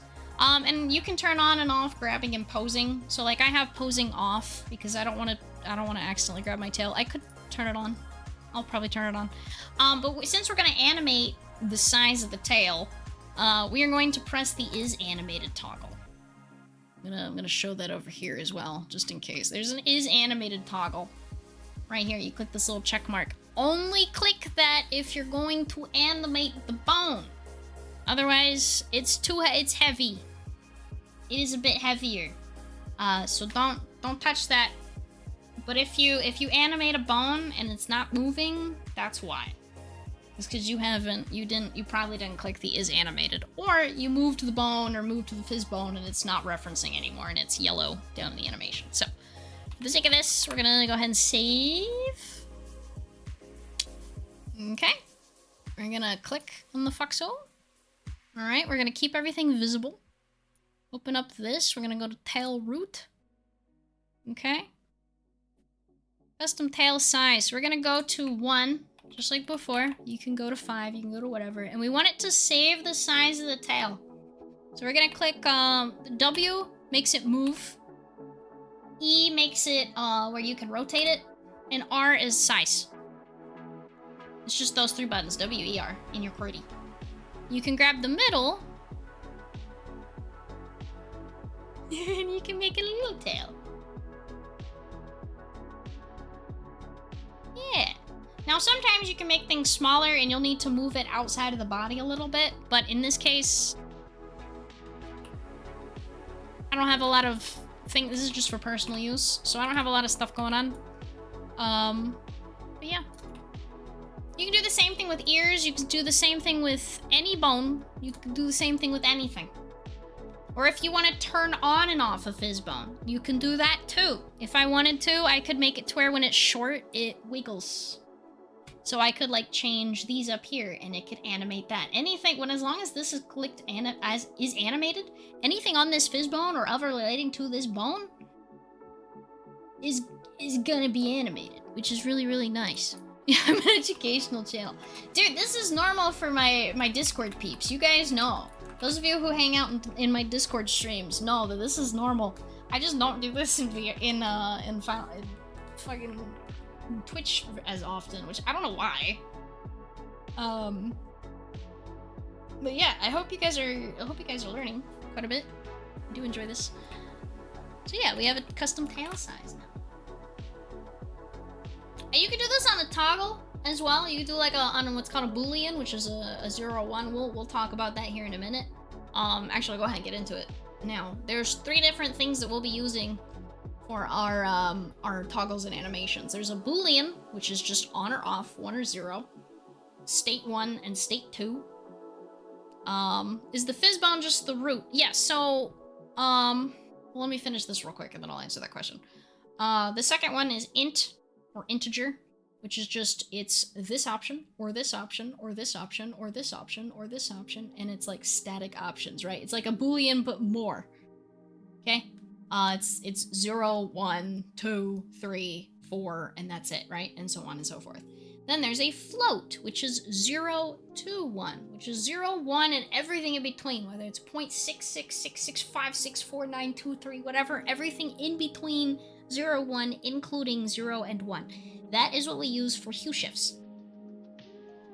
And if you are a blend tree maker, where you create option 0, option 1, and then put it together into a blend tree to make a hue shift, you've overcomplicated it, technically, because I used to do that, because I didn't know what I was doing. That's okay.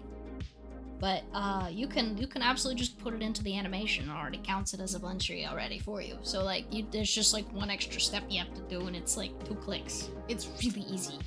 We'll go over that too. As far as really sells the quirkiness, I love. Thank you. I feel like this avatar only works in the art section.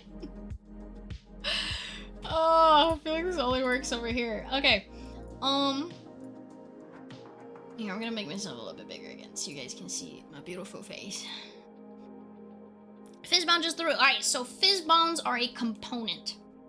What is a component? It's a thing that goes on a thing. I'm not joking. It's just a thing that goes on a thing. Components can be anything. It can be a collider. It can be a fizz bone. It can be a add component. There's an animation, animator. There's audio components, there's effect components, there's physics components, there's like, scripts, anything. It's just a thing that goes on a thing.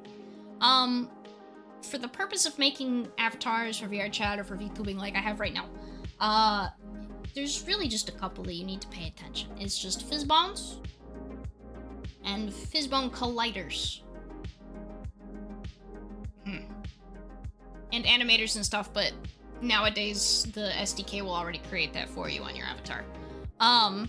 Fizzbones are a script, as you can see it says script. Wow, that's cool. It's a custom script made by the VRChat devs that tell it that the game understands in order to add physics to a thing. Colliders are that, but it reads Fizzbones in its area and then understands whether or not something is hitting it. It's like a collider. If a bone is wiggling and there's a collider that comes in, it'll stop. Yeah. You can't see both my hands. I don't know why it doesn't do that. So if like you have a wiggling Fizzbone, you have a collider, it won't go through the collider if you tell it to. But you have to tell it not to go through that collider. And there is actually a colliders option here. I know I kind of cut it off a little bit. It says size 0. You can click and drag any if you have a collider, let's say on your spine, you want to make sure your ponytail doesn't go through your body or something. You go to your ponytail root, you click and drag. Fizzbones will go from the root all the way down, all through the bones until you tell it not to. So you can tell it to ignore transforms. If you only like, let's say you have 2 ears, and one of them has an earring, and you don't want it to affect the earring. You want to have like your own physics on that earring that's completely separate from your ears. You would want to click and drag the earring root bone to the ignore transforms. Like you're gonna have to tell it ignore this. Don't touch it. And then you'll add another Fizzbone over there. Yeah. There's a lot of different settings here. There's different limit types. I like angle. Polar is back and forth and forward and back. Hinge is exactly what it sounds like. It just does this. And angle does this. It goes all the way around in circles. It's... Actually, I can just show you. I don't know what I'm talking about. Alright, this is an angle. It's a cone. It's very nice. Hinge only goes up and down in one direction. It's good for, like, necklaces or, you know, think like a door. And polar is a door but advanced. So if you want a really precise manner of, like, moving your Fizzbone around, you can use that. Angle bones, or angle also helps with, if you want to use less Fizzbone, or less colliders on your model, because colliders can be really expensive, performance-wise, depending on how many Fizzbones are interacting with it.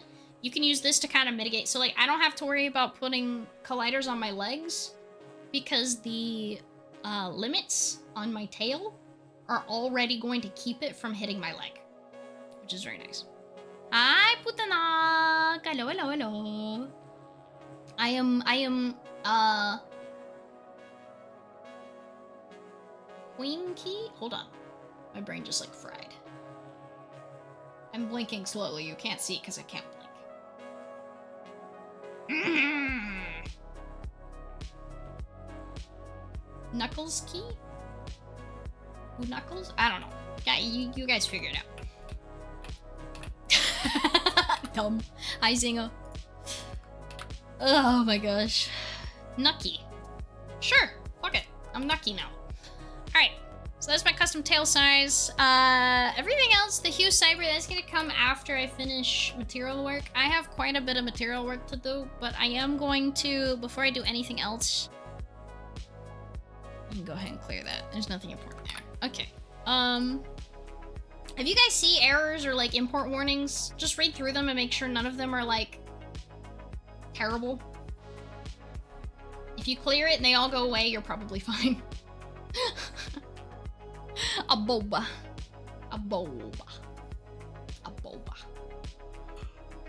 Oh my gosh. Okay. Let's crank through this before I pass the fuck out. Alright. Okay, so here we have our menus. So VRChat uses very specific menus.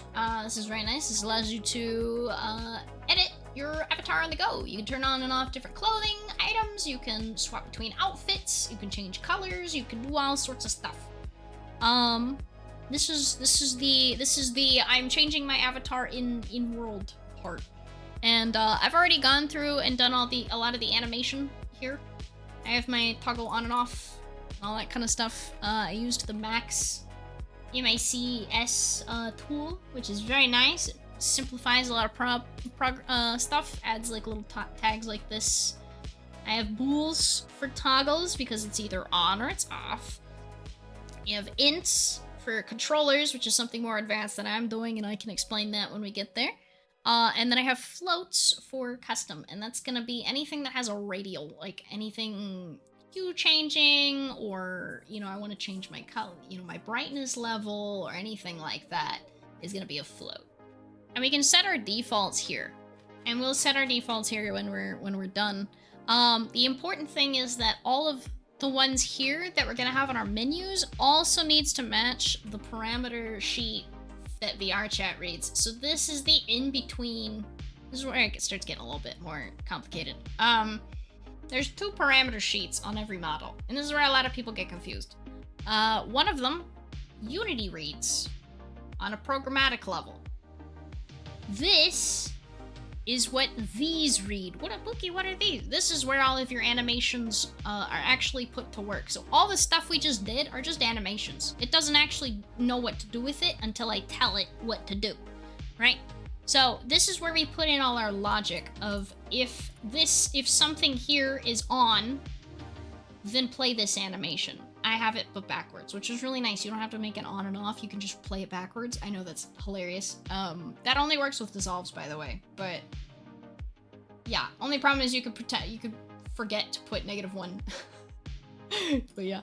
So this is where all our logic is. If this, then this. If else, this. You know, if arm sleeves is on in the menu, then turn it on, because remember we animated on to off, so this will be, again, this is backwards, this will be off to on. So if it's on, turn it on. If it's off, turn it off. It really is that easy. Really is that easy. And this is just an animation. You can click and drag the animations from your menu into here. And you just like that. And then you can right click and make transition, and you can add all the stuff to it. It'll automatically add the motion. You can also create an empty state, which looks like this. You can name it, and you can click and drag an animation into here, or you can select an animation, whatever you prefer. I just like to click and drag because it's a lot faster. What are those? Yeah. With any toggles, it's gonna be just on and off, right? This is fine. Controllers are a little different. I have any states, so it reads like a thing, and then I use what's called a parameter driver for VRChat, which controls toggles that I've already made. It's a bit more advanced. I'm too tired to get into it right now. We'll go on to it another time. I've explained it in Discord before, but I can explain it again another time. I just don't have the brain cells to do so right now. So, this is essentially how I'm gonna swap between different, like, shirts and jackets, because I have multiple jackets, and you're not gonna have 2 jackets on at the same time, right? So you want to have either one or the other, and this is where our integers come in, is it's either option 1, option 2, option 3, option 4, etc. Hi, Azor! I hope you're having a good day at class. Heck yeah. Yeah, and then our custom brightness, you can see this looks a little different. This is a float. This is what a float looks like. Sometimes it's a blend tree. Unnecessary in this case, because we could just animate a single, 0 to 1. And we haven't done our hues yet, but I went ahead and put the animation in here. So I created the animation. It doesn't actually have any data in it. It's just an empty animation. It's just so I don't have to do it later. So I usually plan out the entire avatar, and then I go through and animate it. This is just a new workflow I'm trying out. It's not for everybody, but yeah. The only difference you have to do if you're doing this method, where you're clicking and dragging, just brightness, is you need to click on this. You make sure loop is off. Make sure loop time is off for everything, right? You can just click and you can shift click and make sure loop time is off for everything. Is once it's in here, it should automatically default because it's only the one animation. You can click on hi Jordan. You can click on this. Only thing is if you're working with a radial and a float, and it's like, oh, it's, any of these things, you're gonna put motion time to be the same thing that you have now. And that means that it only reads what's within that radial. What's within this animation is the 0 to 100. That's it. Let me say that again. Here, I'll even undo it. This is my custom brightness, alright? It's either gonna be off, somewhat on, kind of on, mostly on, bright as fuck. Oh no, the Lord has come back. That's how bright these things can get, alright? So that's how we're gonna animate it. So I click and drag my animation up here. My loop time is off, so it doesn't sit there and loop over and over again, which is very nice.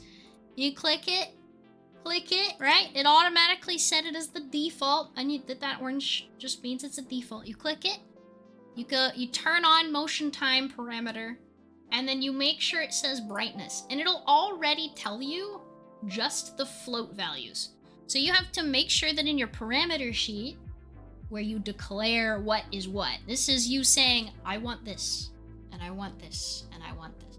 So I like to label them nice and clearly. I say toggle, and then whatever it is. Toggle top cyber, toggle top halter, toggle whatever, and then custom for like customization. Custom hue cyber. So anything color, I had to cut these down a little bit because I have face tracking on it. Custom tail size, custom brightness. These are all floats. This can be 0.533 and it'll be, in the middle. Whatever. Yeah, so whatever it is. And then you just click it.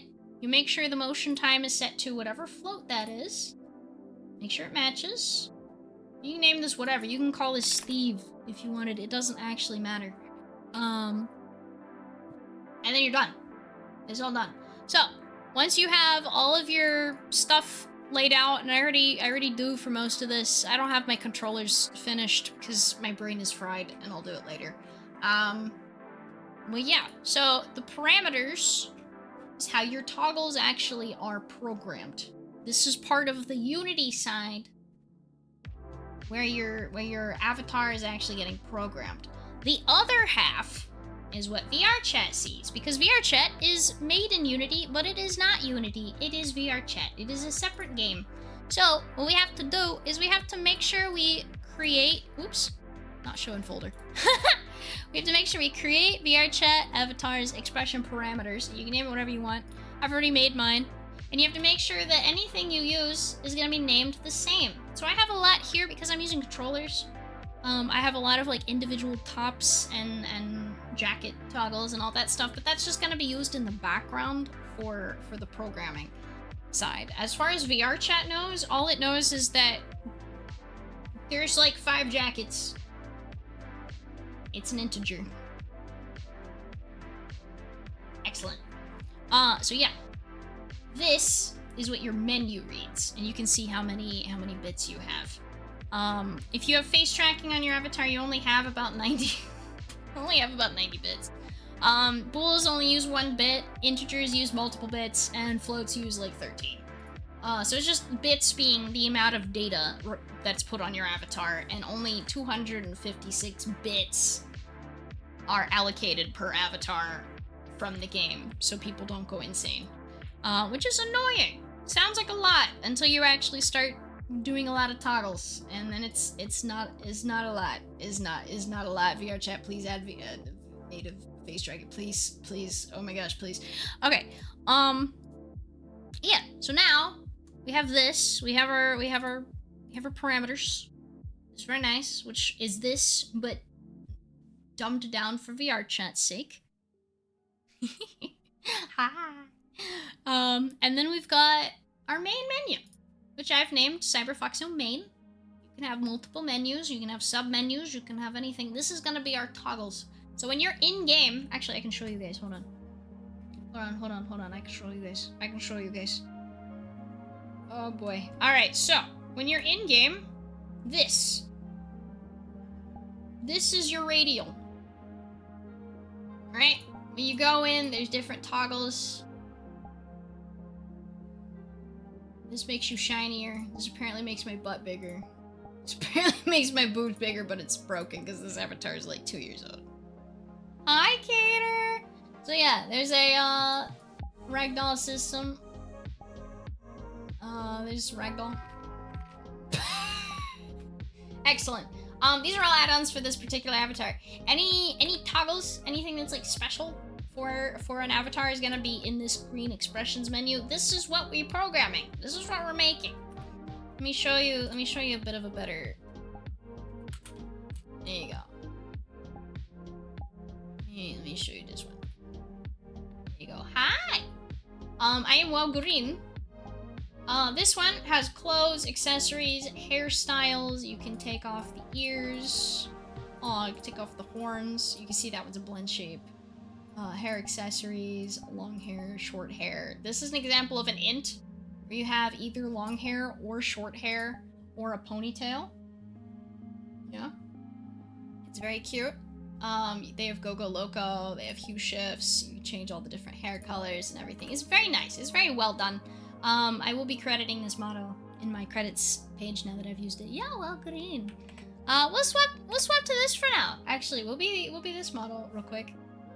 Oh wait, hold on, is my... Oh, I can get 25. Okay. Heck yeah. Alright. Alright, cool. Excellent. Okay, so we're gonna be this now. Hello, I'm a cute. I've gone from cursed to cute. Yeah, the eyes are different. I wanted to be. Well, I usually have blue eyes, but I wanted it to be like gold and green for St. Patrick's Day, cause it's St. Patrick's Day. Yeah. She don't know the way. I know. I'm sorry. Oh my goodness. Yeah. So we're gonna do this now. We've got, here, to make you guys feel better, I'll make my hair pink. Hold on. We're gonna make our hair pink. This is actually a really good example, too. So, this particular model has a lot of different base colors, and then you can change the hue. So, this is an example of a float, where it's 0, 35, 40, whatever. You can put as many things as you want on here. It can be any color you want. This is also a float. Yeah. This is a float. Anything that is like a radial is a float. Usually. Fun fact, the height of Knuckles memes is when I joined... Oh, yeah, 25 hours! Oh my gosh. Oh yeah, here, let me change my... There you go. We have Well Green eyes. Okay. Excellent. So yeah, so now we're set. Now we're set for the we have a lovely idle game in the background. Yeah. So those are all radials, those are floats. Each one of those is 13 bits in VR chat data. So because my model has so many toggles and so many ints, it kind of eats up a lot of the space I can use for integers and things like that.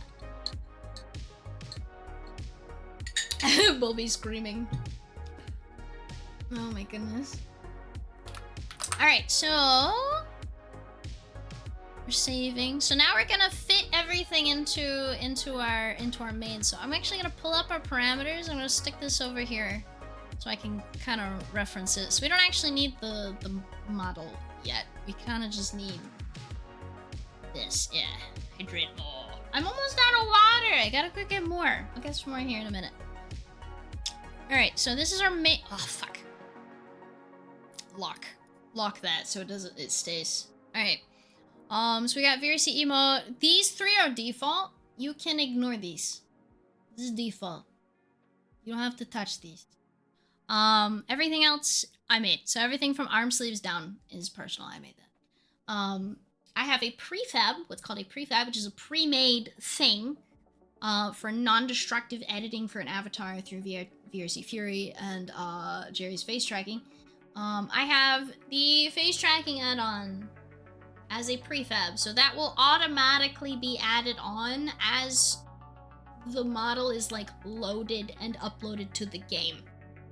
Don't ask me how that works. It's wibbly wobbly, timey wimey, magical cyber stuff. Hi, Cinder! Thank you so much for the follow. And here's your head pet, Raptor. Let me get my hand. Hold on. Head pet. Brr. Hand tracking a bird. Hi. Hello, hello. Little heart. Wait. Yeah, there you go. Heart. For whatever reason, it doesn't like my hand. It doesn't like me doing this. I'm trying to do a heart. That's the closest I got. All right. Okay, so here we go. So here we got our menu. We got our main menu. We're gonna have multiple. So we have buttons, toggles, submenus, 2x's ready puppets, 4x's puppets. These are often used on furries that have like tail movement options. And radial puppets. Radials are what I just showed you. Those are what we're gonna use for our brightness and our hues and everything. Hello. All right, so we got our toggle, we got our submenu. So we're gonna use submenus because this is gonna be our main menu, right? So we're gonna have. Let's see here. We're gonna have clothing. We're gonna have accessories. Oops. Clothing, accessories. We'll have. Let me think. We'll have customization. We'll have extra. Yeah. Okay. So we're just gonna duplicate this. By doing Control-D, duplicates. This does save all the data on it, but that's fine. So we're gonna call this Cyberfox, so... Dash clothing, so that I know it's like an under... Clothing... Accessories... And, what is it? Customization? Hit that again, and then extra. Alright, cool. So we're gonna go to main here. Click on clothing, and you can see this is none, right? What's really cool is you can either click this little circle, and you can click, but that's a lot. That's a lot to look at. That's a lot to figure out. You know what's better? You know what's easier? Clicking and dragging. Congratulations, you did it. So you got a little clothing and clothing. Cool. So now we can move to the next one. We can make sure they all say submenu. Nice. Accessories. So we just made an accessories toggle. We're gonna click and drag that one into accessories. It's very intuitive. It's very nice. It just takes a little bit of practice, right? Everyone can do this. It may take some time, and that's okay. But it's very doable. It's very doable. All right. So clothing, accessories, customization, and extra. All right. Then. We can go into each thing. So we can either click on this and we can double click on the submenu, which we duplicated, right? So we can just erase these. Yeah, we can just erase these to keep from getting confused. I really should have just created a new menu, but I'm lazy and now I made more work for myself. Yippee! Right, let's see here. Accessories, clothing, customization. Alright, cool. We're gonna go to clothing first. No, we'll do customization first. Because we don't have as many. We can click and drag. We can make sure we're in the correct parameters. This is really especially important if you have multiple models. Try not to have more than like a couple things in your project at once. Unless you know what you're doing. Try to keep them pretty separate. If you have like an Opti or like a Quest version, that's fine. Because Optis and Quest version, like... The Quest version of your main model and your main model can use the same parameter sheet so that they communicate with each other. That's something that took me forever to learn. If the parameter sheet is the same between a Quest version of a model and a PC version of the model, the toggles will work together on both platforms, which is very cool. Even if you don't actually use the parameter, as long as the parameters are in the same spot, like the same like level, they will work together. So if you have like a hair hue or like a shirt toggle, let's say a shirt toggle and a pants toggle, right? Or arm sleeves toggle and leggings toggle.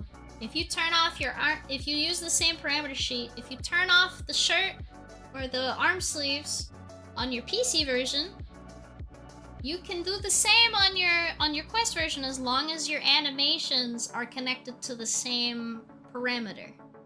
That's the only thing, is you gotta make sure that when you animate both versions, they both use the same parameter. But yes, you can use the same parameter sheet. You'll notice some creators like Nikki PNG. She's very, very good at what she does and uses makes wonderful toggles and wonderful avatars. You should check her out. She's in my credits page already. I love her stuff. She uses she's one of the people I learned that from, actually, just by like picking inside of models that I had already purchased. Yeah, so you can use the same parameter sheet, and so everything can work together, and it's really nice. And if you do it correctly, oh, Butcher! Thank you so much for 5 gifted. Thank you so much. Oh my goodness. If you do it correctly, you can either have a quest and an opti work at the same time, as long as they use the same parameter, like as long as they use the same parameter sheet. So it's really cool. You can have multiple versions. It's really, really nice. Oh! Gold Reach! Thank you so much! Yippee! Oh my god, I still need to watch B-Movie with you guys. Dang. Alright, customization. I keep getting confused. Alright, so we got brightness. Jeez, thank you so much, Butcher. I appreciate it. Alright, so since these are gonna be our floats, as you can see, we have our floats. These are gonna be our radio menus.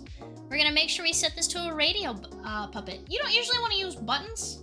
You want to either use toggles, submenus, and radio puppets. Those are really the 3 things that you're usually gonna use, unless you're doing something very specific. Radio puppets are great. Buttons are usually why a lot of people that are newer to toggles can get confused of like, why is it only happening when I press it? Why does it immediately disappear? It's because it's a button. It's because it's a button. It's only on when you have the button active. Toggles will make it on and off. Buttons will only make it active when you press the button. If you don't press the button, it's not gonna work. Yeah. Oh, thank you for hydrating. Staring at temperature relays for only 5. Well, heck yeah, dude. Thank you so much. Yippee!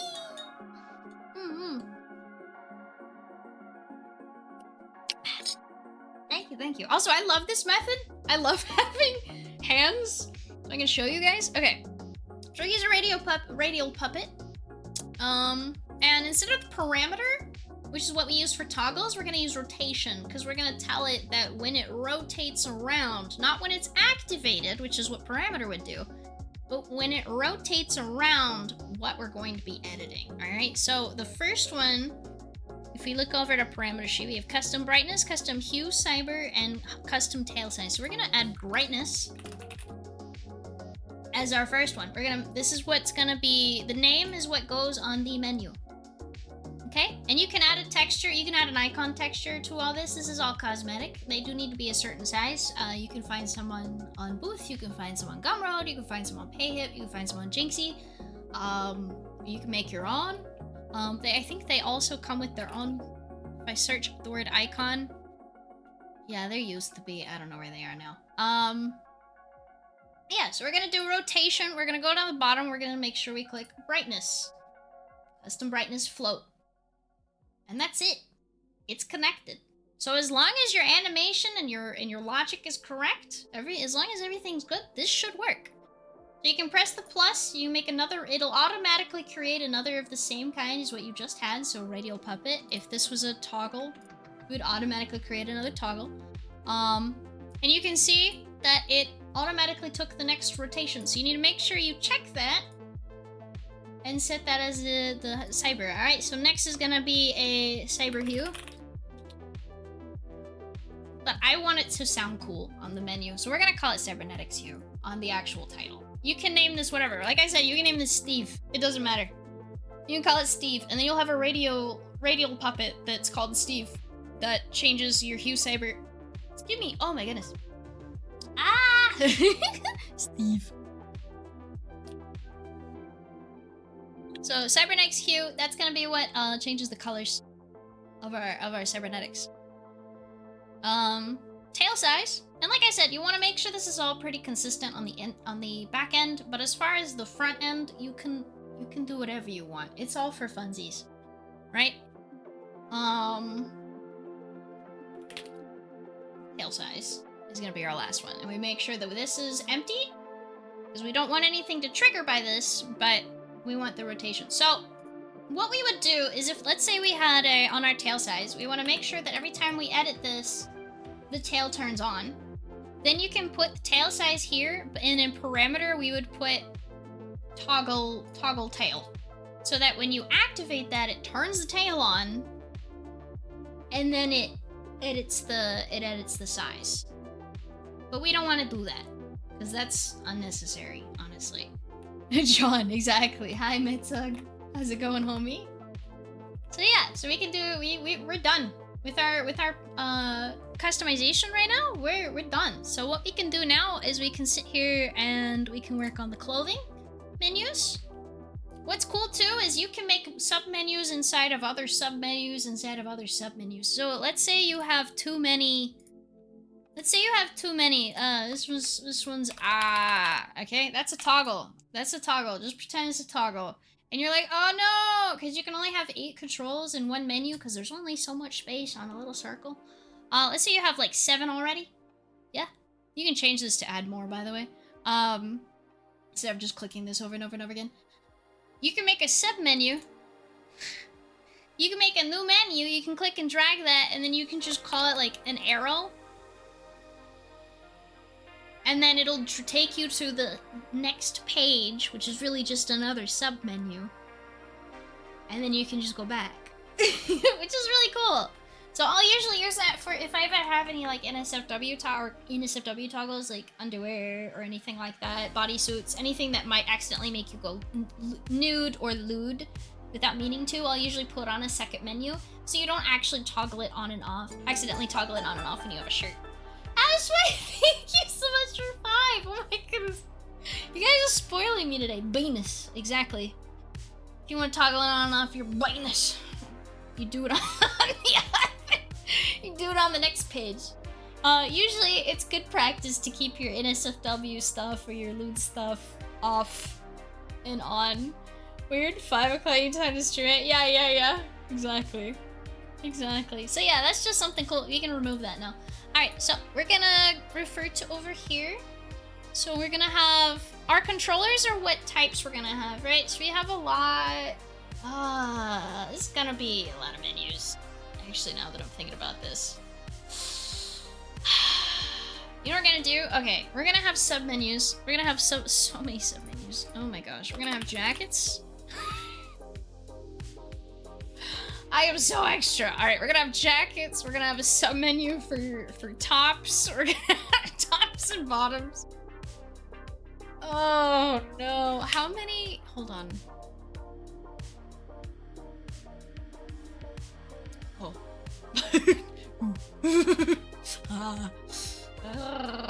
We're gonna have one for underclothes. We'll have underclothes, tops, bottoms, jackets, or tops and bottoms, because we got 1, 2, let's see how many tops and bottoms we got. 1, 2, 3, 4, 5 tops. Omninin, thank you so much for the follow. Welcome in. Good to see you. We got 1, 2, 3, 4 jackets. And that's too many. Alright, we're gonna have to separate it. Alright, tops. That's fine. We can do that. This is ridiculous. This is I don't usually do this for models that I sell. I usually have like several pre-established outfits, but for this one, this is personal use. So I kind of just went haywire with options. Lake! Thank you for 5 mods! Shark.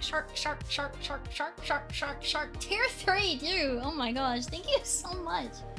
Holy. I'm confident I forgot to have an open menu and tried moving around and ended up like some toggle. Real. Hi, Yami. Thank you so much for coming in. Welcome. Hi, I'm new here. Nice to meet you. Shut the fuck up, Ash. Good lord. Thank you so much, guys.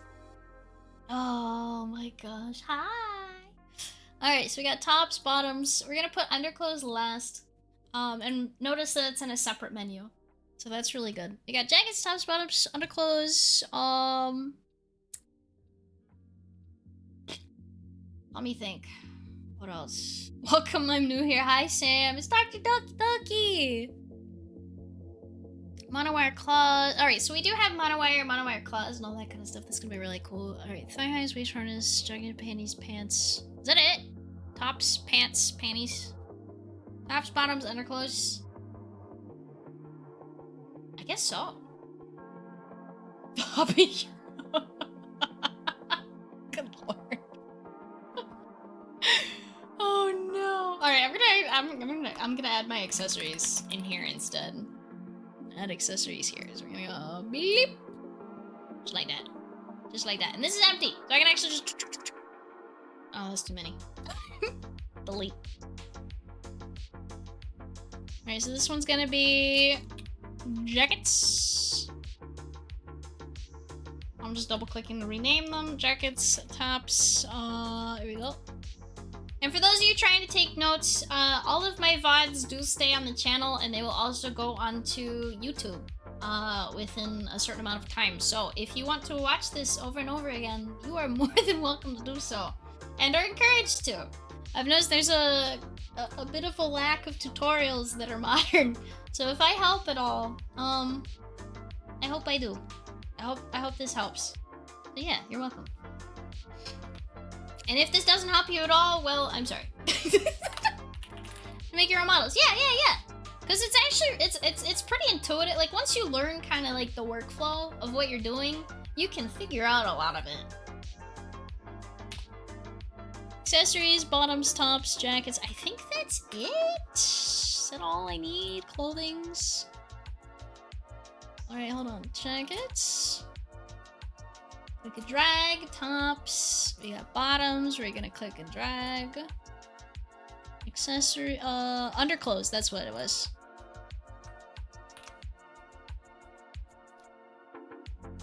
Underclothes. Alright, cool. Oh, fuck.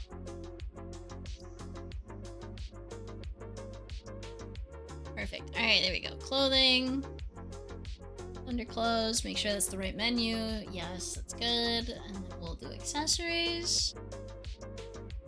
Drag and accessories. Alright, cool. So what we'll have now is we'll have our main menu. I can remove this from here. Do clothing, which will bring us this menu with a bunch of sub-menus, because we have an insane amount of stuff. Hi, Pedro! Thank you so much for coming in! Hi, future viewers, and maybe myself. It was very informative. Good. I'm glad. While I have my beautiful idol cube in the background. Let's see. And then we have our customization, which is already filled out. Holy Nick! Thank you so much for 7 months of tier 3, dude! Oh my 7 gosh! months. 7 months! Thank you so much! Thank you. Oh my goodness. Alright, so then we got, customization, and then extra. So extra will be anything, well, extra. So anything completely stupid that I add in here. And honestly, it might not be anything. We'll figure it out. But I like to have an extra menu, just in case. just in case. Alright, so, now that all that's kind of figured out, now we can start filling in... Oops. Move that to the bottom, come back. So this, you can drag these, by the way. You can drag these around as much as you want. You can, as long as they're in the same thing. Yeah. Yeah, it's nice. Alright, jackets. We have a lot of jackets. Oh boy, we have a lot of jackets. Okay. Again, to recap, if you're completely lost to what you're looking at, or if you're just tuning in, I'm making menus for VR chat. I'm making the menus for customization and toggles and all that stuff.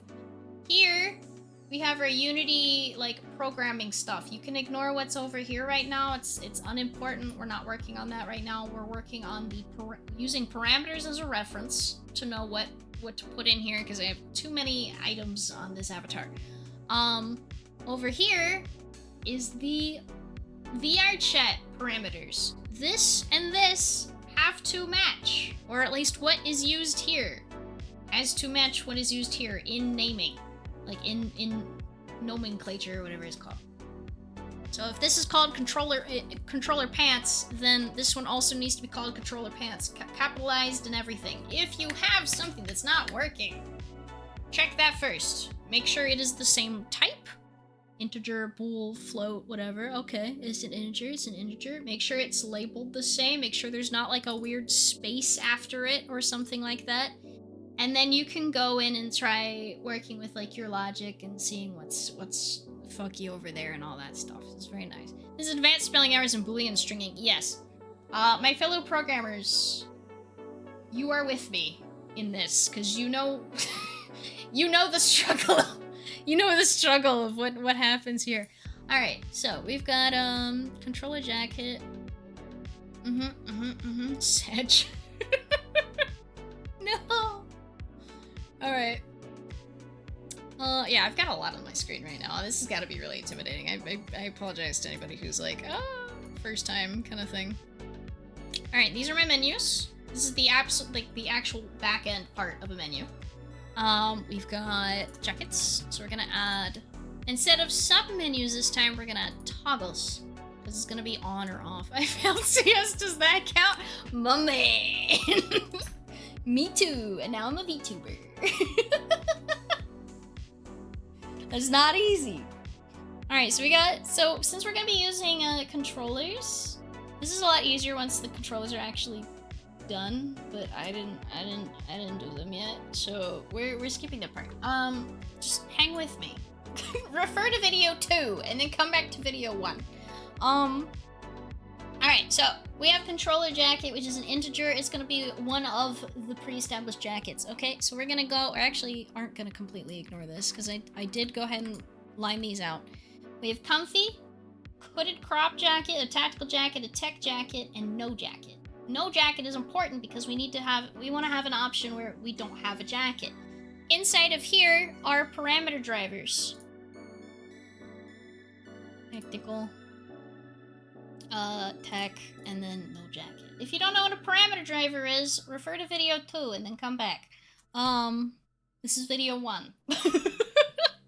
Don't worry about it. It's a little confusing. We'll go over it later, or next time, whichever comes first. Yeah.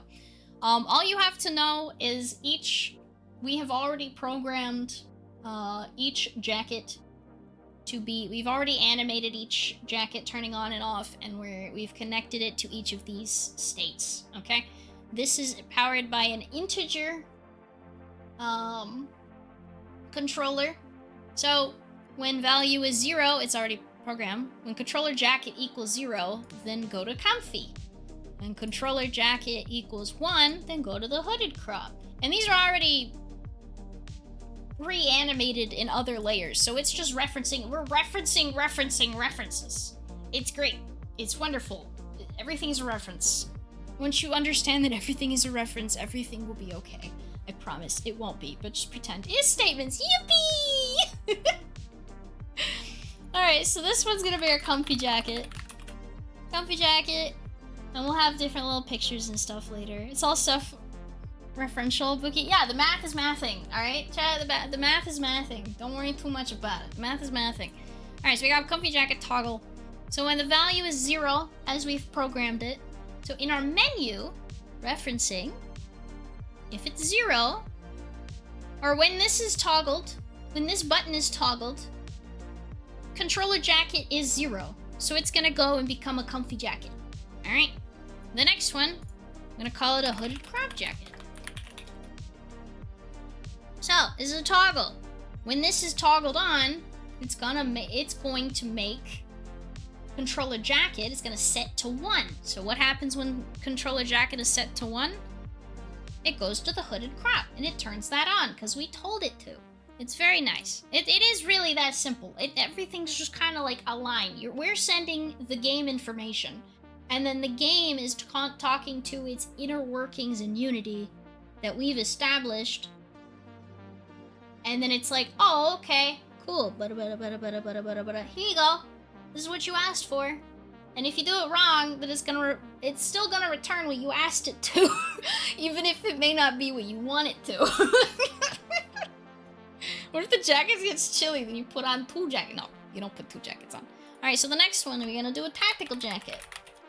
Because we already have that asset put on here. So when tactical jacket is turned on, we're gonna refer to here. Okay, it's gonna be 0, 1, 2. We're gonna set this to 2. So then when we toggle this, it's gonna set our jacket controller option here that we've pre-established the integer controller jacket, because this is a controller. It's controlling other toggles that we've made using parameter drivers. I know this is a little confusing.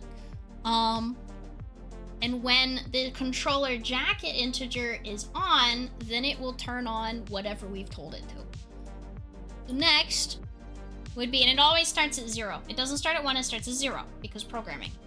Because computer go burr. We gave Sand electricity and anxiety, and now we have VTubers. It's great. So next we're gonna have a tech jacket. And you can tell this avatar might be a little themed. So we got 0, 1, 2, 3. So when we have our tech jacket toggled on, we want this to return the tech jacket. Very nice. And then just for funsies, we'll have, because we have plenty of menu space, we'll say no jacket. This is gonna be 1, 2, 3, 4. So this is gonna make it 4, which means no jacket. Because in our parameter drivers, these are all turned off. I know it's behind me, you can't see it. Just pretend. Here. This is a parameter driver. This is a VR chat avatar parameter driver.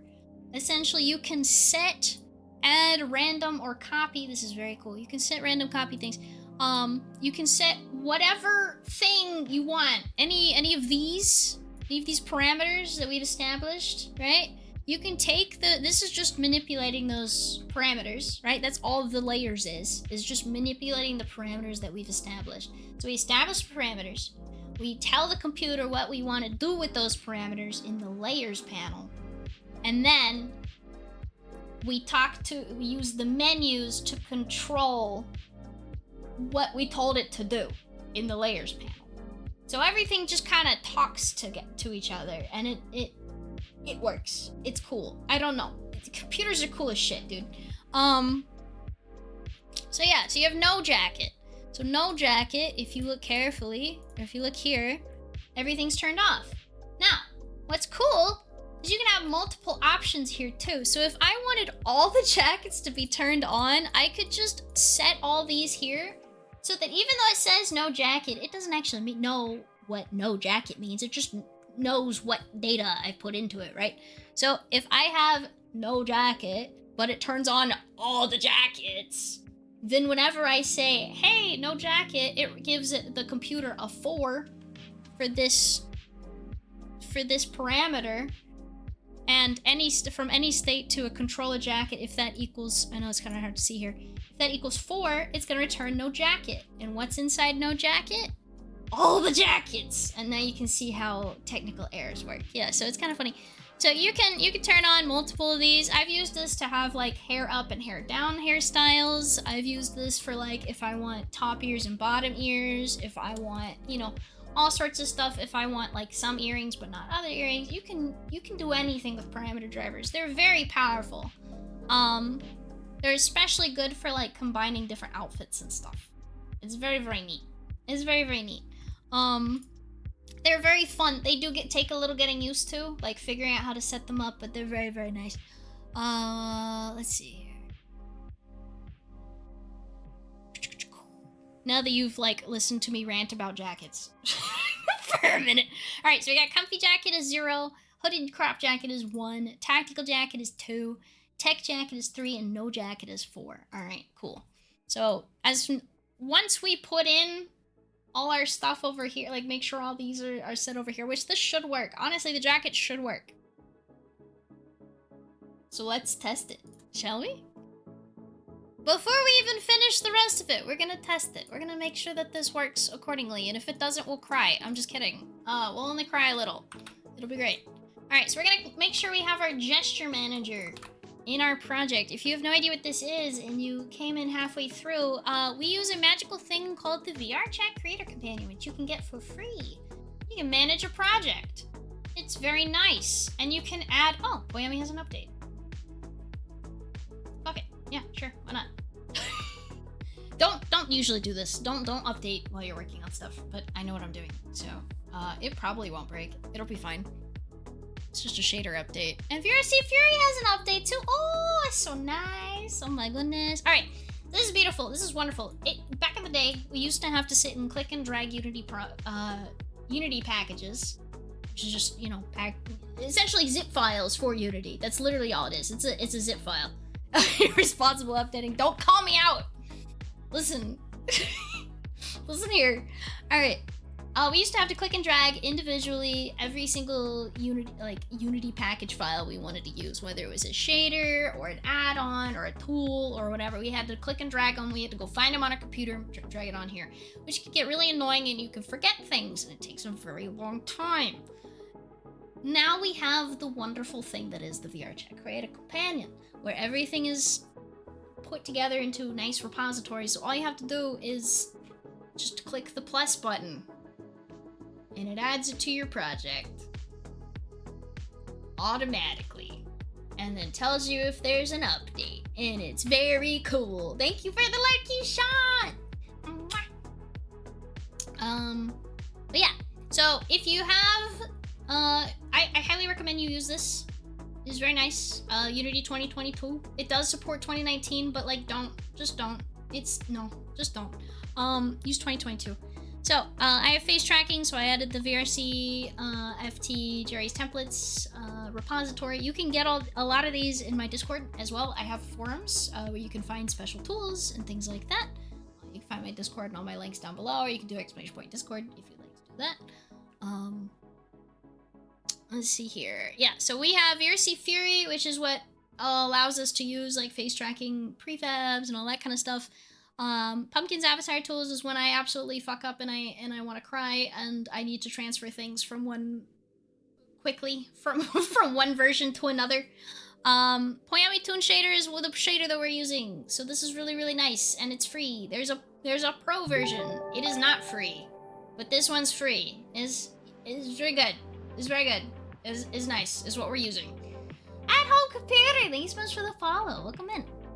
Audio Link is what we use to test Audio Link. Bookie, what's Audio Link? I've never heard of that. So when you go into a world and there's music playing through like a world audio thing, most worlds have this installed. It's called Audio Link. It means that anything that plays in world will be reflected visually on your avatar. That for anything that has Audio Link. So like if you want cool flashy lights to the beat of the music, and I'll show you guys because we'll be working with Audio Link here shortly. Any cool Audio Link things you want to add, you're gonna want to add this because then you can play it while in play mode and you can do material work and it's really nice. Anything material based that you change on an avatar in play mode stays. Anything else does not. But if you're doing material work, you're fine. Cool. That's very important. So don't try to do fizzbone work while in play mode. You will lose all your progress and then you will cry because you have to do it again. So yeah. What we're using is the gesture manager, which is automatically this will be in here even on a fresh install. This is made by VRChat and there's also the AV3 emulator. Oh yeah, I just added an update. There's also the AV3 emulator for my for my tech savvy Unity brained people. This is if you want to see like the ones and zeros in action. Oh gosh, I'm compiling. Finish. I'm talking. Thank you. If you want to see the ones and zeros at work, you're gonna want the AV3 emulator. These work together now, which is kind of nice. They didn't used to, but they do now, supposedly. Gesture Manager is what I like because it's visual, sparkly, and it literally gives you a fake version of the menu. So, we're gonna make sure you go to Tools, Gesture Manager Emulator, you click that, and then Audio Link, add Audio Link prefab to scene. It can be a bit loud, so you can turn that down in the player and all that stuff. Make sure you have your inspector undone, and make sure you have your avatar shown. Yeah. Make sure anything on here is not hidden. We're gonna have an absolute conglomerate of outfits. Oh, this is how much is on this avatar. It's too much. Okay, we're gonna turn the floor glider on as well. Cool. We could have this on, but why would we? Okay. I'm gonna close that. I'm gonna click on Gesture Manager. We're gonna have it active. We're gonna press the play button.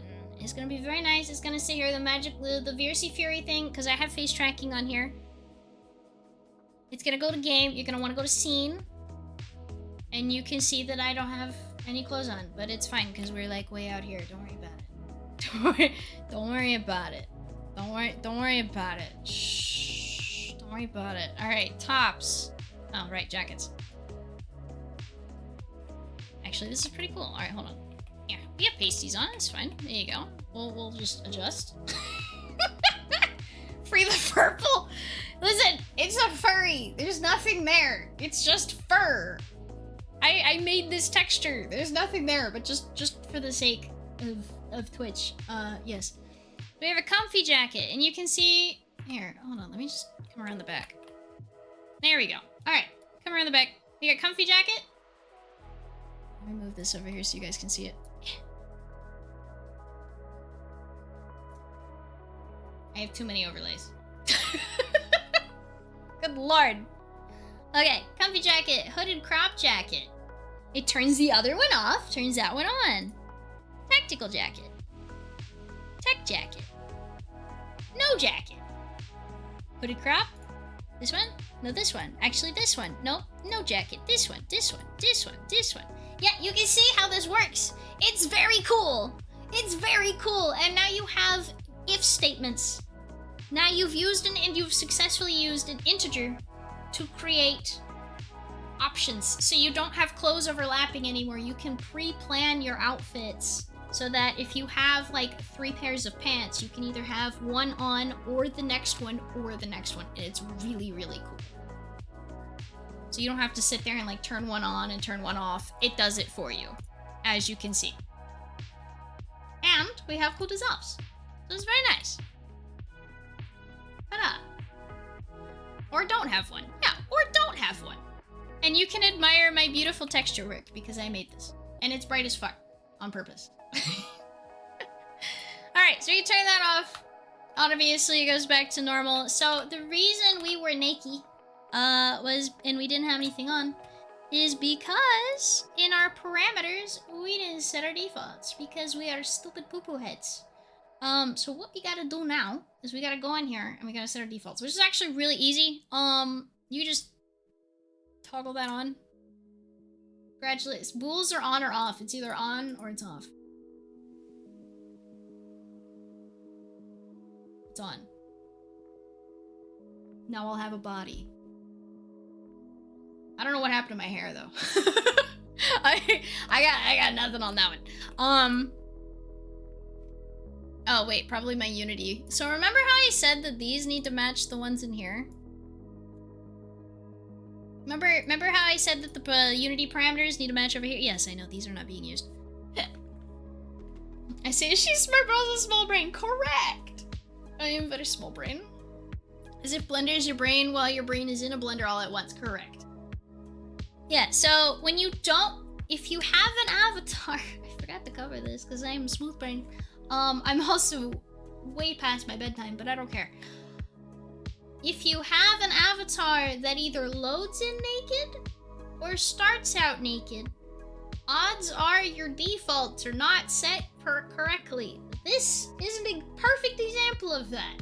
Which, in my case, it's a furry with nothing there. There's nothing there, thankfully, because I made it so that there's nothing there. But if you were working on another model and there were things there, check your defaults. Ain't nobody gonna wanna see that. You know what I'm saying? Alright, cool. So we're gonna do, now we can dress her up, right? Now we have our things. So we can set our controller jacket to 1. This could be our default outfit. We can set this to 0. We can set this to 3. We can set this to whatever. This is just telling it that, hey, by default, when you load in, this is what I want it to look like. That's what we're setting, which is very cool. So by default, we're also gonna turn on hair fluffy. Because that's why. So I don't have an actual toggle for the hair, but I have them planned in case I ever want to later. So that's pretty cool. We want our cyber skeleton on. We want our arm sleeves on. We want our thigh highs. The claws, but not the wire. And we want the desire outfit, I guess. I don't know. I don't have like a top or anything yet, but that's okay. Or like we don't have that programmed yet. So now, oh wait, we gotta make sure these are the same here and over here. So we want the cyber skeleton. Okay. And we want the, let's see, what else do we got? Cyber skeleton, arm sleeves. Okay. We want the harness. Sure, why not? And, monowire claws. Which, actually, I don't think did I animate that? I think I did, actually, now that I'm thinking about it. Okay, yeah, no, I'm good. Monowire claws, monowire pasties, thigh highs. Alright, thigh highs. Where's my thigh highs? It's all alphabetical. Come on, book. Thigh highs. Yep. Yep. And jacket at 1. Cool. Alright, so now we can click on. Let's do without just a minute. We can see how she loads in before VR chat sees her. So your avatar when you load in VR chat. This is very important. This is why the 2 parameter sheets are important to understand and have them the same. Your avatar loads in first on a Unity game development-esque way. So any established like things you have on here on your Unity parameter sheet is gonna be the first thing that loads in. After your avatar is fully loaded in, then and only then will VR chat read the information that came with that avatar to see what toggles you have on. And that's when the VR chat parameter sheet, which is this one, comes into play. So you need both. Those variable names have sense as something new. Thank you. I get annoyed when I can't read my own projects. So if I can't read my own projects, how can I expect other people to read my own projects? That'd be silly. And this giant plane is a floor collider so that the monowire interacts with the floor because it's snazzy. I don't know. I think it's cool. So now we can press play. Alright, so before you see this is gonna be the Unity load in currently. Alright? Now half the toggle programming isn't done yet. You can see there's a lot of clipping going on here, but she's got what we told her. Look at that. We got the arm sleeves, we got the leg sleeves, we got the harness, we've got the claws, we've got the cyber body. Things that are easy, and she has the hair now, because I told her that by default I want the hair on. And now, when we click the gesture manager, that's what she looks like when VR chat loads it in. You write comment like when I wrote an only comment. I over comment my stuff, dude. Ta-da! And remember how we told it we want jacket in option 1? Not option 0, but option 1 to show up first? Now you can see.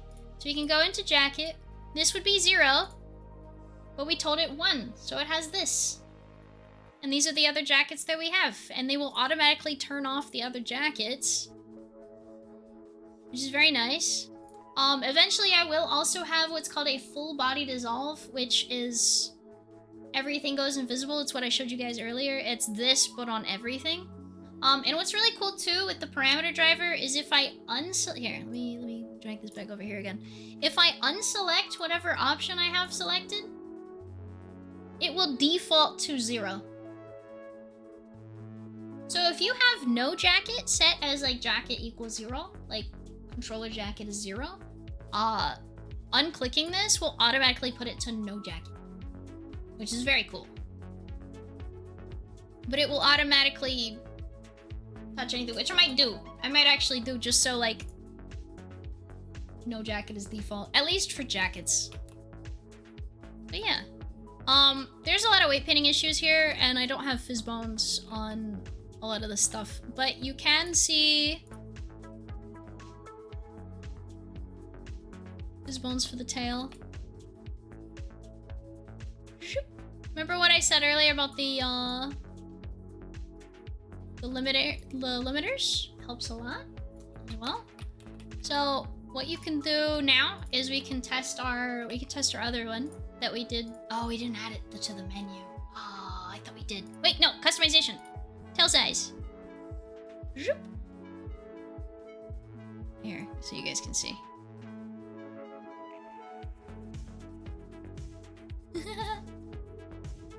There's so many inspectors. Oh my gosh. All right. Tail size. Small. Big. Remember how he animated the bomb? That's what this does. And the float. So if we set this as a bool, we could either have big or small. And that's totally okay. But for what I wanted to be able to make it any size in between as well. So I can now use this radial and I can make it big tail or small tail. It's very nice. Floats are heavier on parameter sheets, but they are very cool, and you can do very cool things with them. It is very nice. You just cover your code. Bull true, false good. Yeah. You can do bulls, false good. Yeah. So for toggles, we used bulls for our controllers because we want this or this or this. We use integers just to cover. And for customization options like sizes or brightness or hues or whatever we want,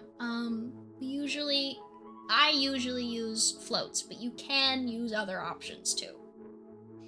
So technically you could make like red, orange, like pre-established red, orange, yellow, green, blue, purple, black, white options and have those individually put in a an integer array instead of floats, but like just use a float, dog, because then you got all the colors. It's very nice. This is very nice. So yeah, so you can just make one animation that's red to red and then fades to white, like hue shifts to white and then darkness to black, all in one radial, and then you can set that all as one float, which is really cool. It's what I do a lot of times with my hair as well. And as I showed you guys on this model, that also has it. So it goes black, white, all the colors. Yeah, it's really good. Really good. There's a lot of things you can play with. Like once you kind of learn the basics, you can do a lot of different things. You can play around. You can fuck around and find out. For lack of better terminology, you can try a lot of different things and get a lot of different results. It just takes some practice and some playing around with. So yeah, if you're wanting to get into it but you're too scared to do your own model, start editing pre-purchased models or find a free model. I actually have one in my server that is server free, or it's $5. If you want to, help out a little bit, that's okay too. But if you want it for free and you just want to play around with her and try different toggles and different hue shifts and effects and play with the emission layers and all that kind of stuff, make her glow and stuff, go for it. Just don't resell her or something. I don't know. Read the TOS. Don't be a dickhead.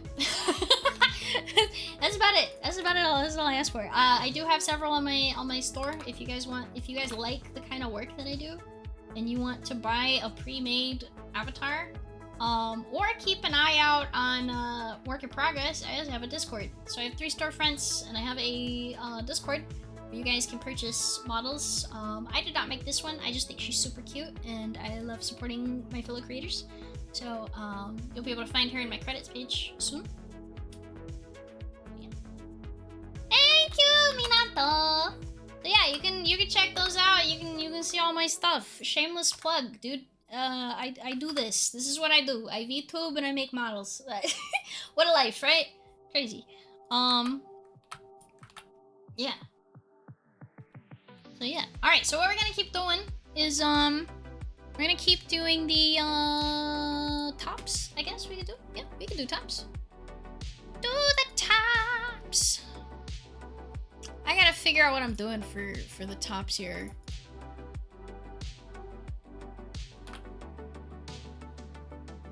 Oh, that's parameters. I'm stupid. Alright, controller top. So, the tops... I really wish you could click and drag the parameters. I mean, you can't. I wish you could, though. That would be nice. That'd be really nice. Alright, so we've got... So for this, you guys can actually watch me make a parameter driver controller thing going on. Thank you, Passy, for the stretchies. And I do need to go get some water here in a minute. But I'll line this out first. Alright, so we are in controller top. This is our layer. Again, this is the brain. We're gonna be referencing parameters we've already established here. So we've got several tops here. We got top cyber. We can actually hold this open. I'm gonna create an empty state. We're gonna add a behavior because we're gonna duplicate this layer, right? To save us some time. We're gonna create an avatar. We're gonna add behavior. And we're gonna add an avatar parameter driver. And I'm gonna make myself smaller here so you can follow along a little bit better. Hello. Or I'll just move over here. Actually, this works too. There you go. Keep. Yippee! All right. Yeah. So we're gonna not add behavior. You already have a parameter driver. This is a component. This is a thing added to a thing. This is very cool. You can click add. So you can set, add, random, or copy. This random is how you can do like different effects and stuff like that. If you want to do different random presets or random colors and stuff like that, you can do random if you wanted to. And you can pick a min value and a max value. That's what's here. But for this option, we're going to do set. So we're going to do a destination. And this is our parameters. If these look familiar, these are these. All right, so we're going to set. What are we going to set? We're going to set... For our first top, we're going to find a top here. We're going to top cyber. That's our first one. And this, because top cyber is a boolean, it's either on or off, we have a little check mark. If it was an integer, we would have a number here. And if it's a float, we would have, I guess, an empty space or a slider or whatever here. So, this is a boolean. This is going to be on or off. We're going to be telling it to turn this thing on or off. So we have this toggle top cyber. We have it. These don't need to be named the same for the sake of this class, I guess. I did name them the same. So we can scroll up, we can find toggle top cyber, and we do have the toggle here. So this has the animation. It plays it once. It is not looped. And then if toggle type cyber is true, then turn it on, because we animated it. This is running backwards, which you can do, and my tool shows you that it's backwards. So we animated it. When we animated it, we made it on to off. Right, so you have to think, okay, well, it's on to off because we're dissolving. This gets a little bit confusing, so it does take a little bit of practice. On to off, okay? Well, if it's on, we want the jacket to turn on, so we want to make sure it goes off to on. So we play it backwards, off to on. And then if it's turned off, like here, when toggle top saber is false or off, we play it on to off, which is the default animation that we made. So we already have this. So we've told it now that when this is true, we play the animation backwards. When it's false, we play the animation forwards, right? Speed. We can make this 5 if we want to. We can make it 0.2 if we want to. It'll just go faster or slower. And yes, you can make it negative, which is really cool. So we'll go back to our controller now. And we have our new state. Alright, we'll call this, we're gonna name this, we can call this whatever we want, but for the sake of clarity, we're gonna call it cyber for cyber top, because this is our top section. Click on that, and we're gonna set top cyber is on. Okay, cool. Excellent. Now what? Okay, so we have other tops that we want added to this list, right? So we're gonna add another one, and you can see it already kept the same settings and everything. We're gonna turn this one off. Halter. The next one is halter. So we're gonna have another one called halter. But we don't want halter and cyber tops to be on at the same time, because then they're gonna be like overlapping and shit. We don't want that. They're both tops, right? We want this one or this one. So while this one is on, we want to make sure that's off. And that's gonna make sure that it tells the halter top that it's false. So it's gonna turn it off. This is a brain. We're telling these whether they're true or false, which is very, very cool. It's kind of a neat little middleman that lets us do stuff. So next we're gonna do another one. We got tactical. We want to make sure that one's off too. We're gonna add another one. We got t-shirt. We got another. I have a lot of shirts on this. I'm so sorry. Shirt, t-shirt cropped. All these are off. This one's the only one that's on. And then I'm gonna double check and make sure I don't have something else in here. Ignore the fact that I just accidentally clicked custom tail size. I just clicked controller top. Okay, I don't think I have anything else. You know what? I'll add bra to it. Yeah, I'll add bra to it. So we'll just have a lot of options in here, and that's okay. Dress saber. I guess our dress. Yeah, our dress. We would have our dress. Wow, there's a lot. I didn't realize I added this many actually. So we're just gonna add as many options as we have. So whether you have like 2 options or 10 options, it doesn't really matter. Usually you don't want to have a lot on an avatar, but a lot of my assets are highly optimized and combined into the same mesh because we use the 2 UV tile discard method. So it's actually not super bad, I'm gonna be honest, thankfully. And it's for personal use for particular situations. So most of the time it wouldn't be this many, but in this case it is. Make sure that you have everything. Anything else that's gonna overlap, you're gonna wanna make sure it's in here. All right, so we're actually good. So we have an extra one here. We're gonna delete it. Perfect. All right, so on, off. We got cyber top, halter top, tactical top, t-shirt cropped, a bra, and a dress. Just because we don't want a shirt on top of the dress, right? Because our dress has like a one sleeve. It's like a whole outfit. It's a whole thing. All right, so we're gonna move this way up here. We're gonna drag our any state to here. And we're gonna use Control D to duplicate. All right, you can do this anywhere in Unity. You can use Control D to duplicate. Be careful doing it with like materials and stuff, because you may end up having like twice as many materials as you want. Oopsie. Dragging Control D. Oh look, a duplication. And look, it kept our parameter driver. How nice is that? All right, so we're just gonna do 1, 2, 3, 4, 5, 6, 7. Yep. So 1, 2, 3. I want them nice lined up. 4, 5, 6, 7. And 8 for topless. So we will name this one topless. And you can rename all of these. Here, I'll move over to the side a little bit. You can rename these anything. This is just for clarification's sake, right? This is for us squishy human brains to understand what the fuck we're looking at. All right, so cyber. The next one will be halter. We're gonna name that halter. And while we're in here, we're gonna go ahead and turn off cyber and turn on halter, right? So that when halter is an option, turned on, only the halter top turns on. We go to the third one. We're gonna turn off cyber, turn on tactical. So we're gonna have tactical, right? So we have cyber, halter, tactical. We make sure tactical is turned on, everything else is turned off. Perfect. All right, cool.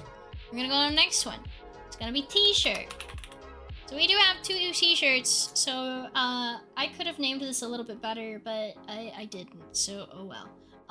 T-shirt is on, everything else is off. Perfect. This takes a minute. T-shirt cropped because it's like a tightly fit t-shirt that I added. Because it was like like 500 polys. It was so small. I just combined it with another material. Alright, so t-shirt cropped is turned on, everything else is turned off. Perfect. This one is going to be our bra. We have a bralette. Alright, technically it's a bikini top, but I just called it a bra for simplistic sake. So we have that turned off and everything else turned on. This is gonna be our dress. Cyber. We turn off cyber, we turn on the dress.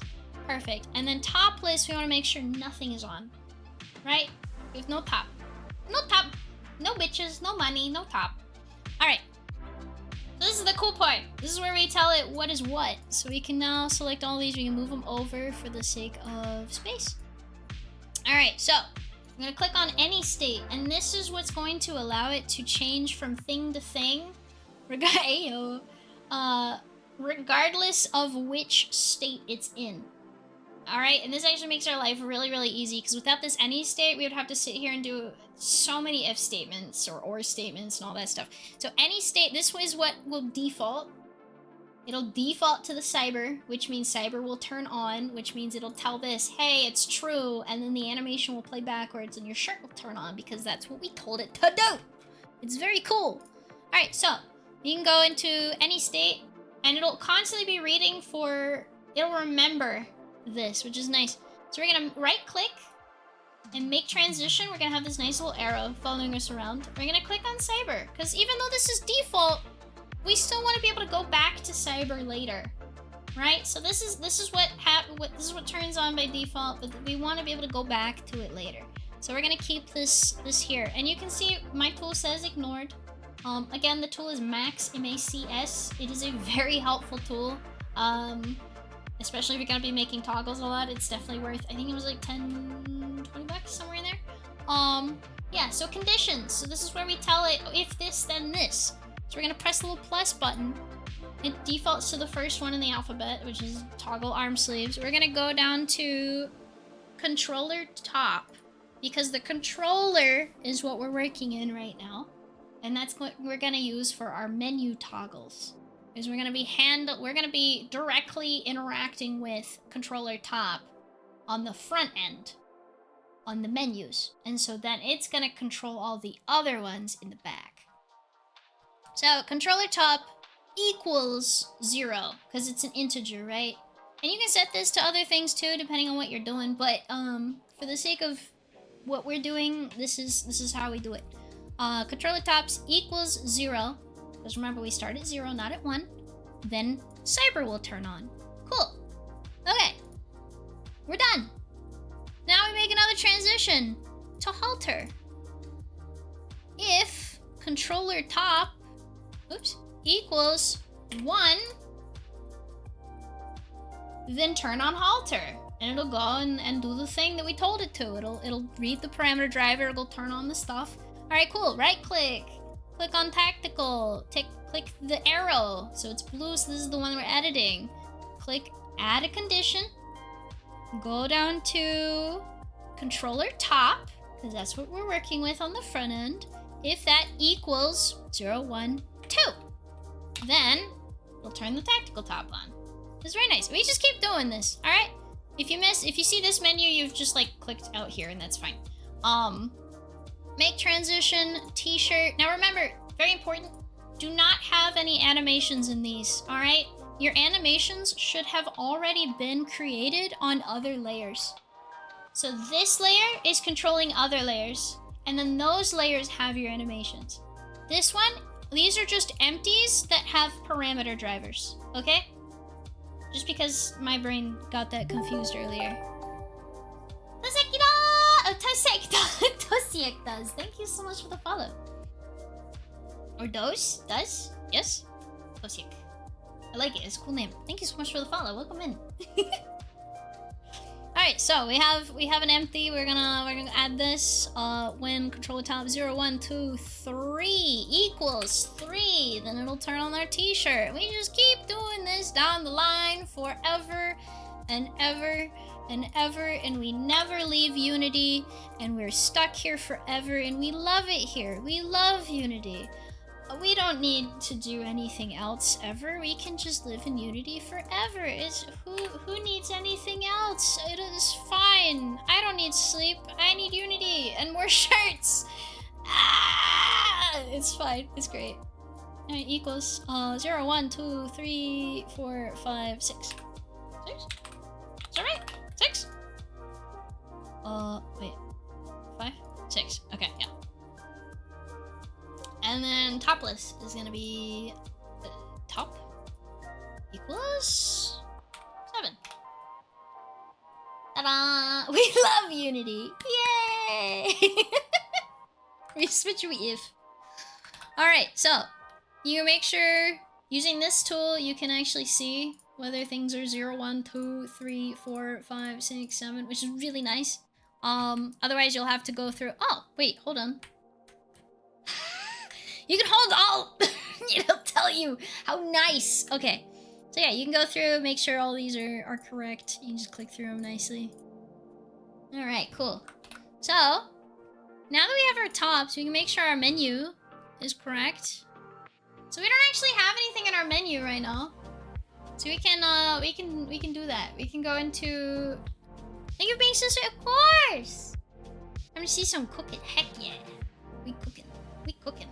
Yeah, if you guys like these types of streams too, I do other ones that may not be safe for Twitch over on, just because misplaced toggles might happen, over on Discord as well. So occasionally, if you guys like watching me work, or if you guys want to see,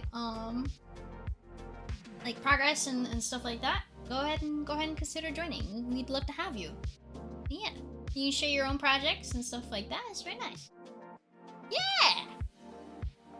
All right, let's see. All right, so we're gonna work on our menu now, and just for the sake of visual clarity, we're gonna actually no, we're not, because I need this. Okay. We're gonna expand this. We're gonna work over here now. We're gonna go back to our menus. Down here, there's a little circle. We're gonna click on tops. All right, now that we have all of our programming set up, now we can go in here and we can create our toggles. It is very nice. So, this first one is gonna be CyberTop. So it's going to set controller top to 0. And when our menu tells it that, hey, controller top, you equal 0 now, it's gonna go over here and be like, oh, okay, cool. We're at any state right now. 0, 0, 0. This one. Oh, it wants cyber on. Okay, let me go turn toggle top cyber to on. So it's gonna go, oh, okay, cool. When true, play it backwards. Okay, I'm gonna play the animation backwards. And then the top turns on. Because we told it to. Huzzah. That's it. You just gotta have to like follow the path. And it comes with time. Like I cannot stress this enough. I have been doing this for like 3 years. I've been doing this for over 3 years and I'm still learning, alright? So anybody that's new that's coming in here being like, whoa, what the fuck am I looking at? You're fine. I promise. This takes time. And you can do this. It just takes time. And some people get it easier than others because the brain just works in that way. Like, I picked up Blender way more than I picked up Unity. This is a long time. A lot of progress. So, if it doesn't come easy, or if you're like struggling with it, or struggling to understand what on earth you're looking, you're just seeing a bunch of numbers and colors and stuff, you're fine. You're okay. You're not alone. It's normal. It's completely normal. I cannot stress how normal it is. Headpads. Hold on, wait. There you go. My hand doesn't want to track. It's fine down here. There you go. Perfect, built different. Time to go back to Butterscotch. No! Never again. Can't survive there. I'm a VTuber now. I've turned to the dark side. Alright, we'll add another controller. This one's gonna be a toggle. Remember, it's a toggle, not a button. Buttons are not permanent. Toggles are. It was very funny to go, how many hands is the limit? Yes. Alright, this one's gonna be halter top. And when halter top is on, we're gonna set controller top 1 to 1. Because if you go over here, you can see, ooh, look. Halter 1. Alright, so we're gonna add another one. Another toggle. We're gonna set tactical top. Cool. Alright, we're gonna set that to 2 because you can see, ooh, look, it's 2. Very nice. Alright, we add another one. Oh, wait. Click on that one, there you go. I almost edited it again. T-shirt. 3, 0, 1, 2, 3. Alright. Control top to 3. Alright, the next one's gonna be t-shirt cropped. We're just changing everything over 4. So in 4, it's gonna be cropped. And if you feel like spreading these out more so you can see it, that's totally fine. I've done this a lot, so mine are just like nicely in a little line, and that's okay. If you get through, it will be #1 doctor in the country. Yeah! Alright, we got bra. It's technically a bikini top, but bra, I'm gonna call it bralette in my menu because I feel fancy. That one's 4, so this one will be 5. Yeah, that one's 5. Alright, bralette. So this one will be cyber dress. And we can skip the naming convention. Remember, we can name this whatever we want. This is Thief. This is all cosmetic, so we can do whatever we want. We can call this Cyber Dress. And the reason I'm putting the Cyber Dress as part of like the tops is because I don't want any shirts to go on top of it, right? Controller top, so that would be 6. So set this to 6 and it'll activate the Cyber Dress. Alright, and finally, topless. Here you go. I think the other option you can do, I'm not entirely sure on this, I forgot. You might be able to set topless as the default state in 0 and then just not put it on the menu so it like turns off, but I'm not entirely sure. For the sake of this, we're just gonna have this. So that's gonna be 7. Yeah? 7. Topless. Cool. So now we can go in here and we can check our work. So we're gonna go on the hierarchy. We're gonna click this. Save. Fiercy Fury is gonna run because we have a prefab in here. You can see it says Fiercy Fury. Cool. We've got our cyber skeleton on and everything. Alright, we're gonna go to Gesture Manager. Ooh, fancy. Alright, so half of these shirts are not going to be made to work with the cyber skeleton. Just to let you guys know. So if it looks fucky because it's like glitchy, it's because I haven't made it not glitchy yet. Work in progress. That's for when I have a blender brain, and I don't have a blender brain right now. Alright, so we got cyber top, halter top, tactical top, t-shirt cropped, bralette, cyber dress. Oh, okay, what the fuck? It needs to be re-weight painted. And topless. And you can go from any state, which is what's important about the any state. You go from any state to any top. I'm actually really proud of this one. I made this. You can buy this. It's like $5, I think. Yeah. Damn the kittens, better appointments went well. Yippee! I'm so happy, fan! Good.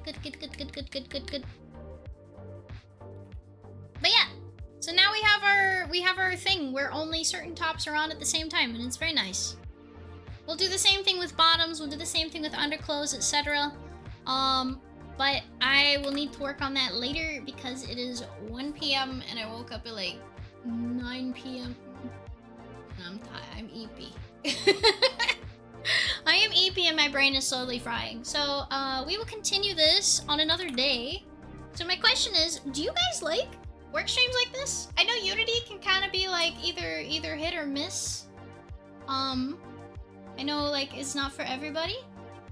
But do you guys like this kind of stuff? Cause I'll keep doing this like over here in here. I'll get bigger. I'll keep doing this over here on Twitch if you guys like it. Yeah? Okay. I mean, as long as I can like help. As long as I help a bit. Honestly, it's kind of nice. Yes. Okay. All right. Learning is fun. Hell yeah. All right. Well, we'll start. I don't know how often this will be. A lot of times, learning through osmosis. A lot of times my brain works at like weird hours of the night. So I won't always be streaming this. But I will add this to my regime. It'll be nice. Yeah. We know. My forever fox. No.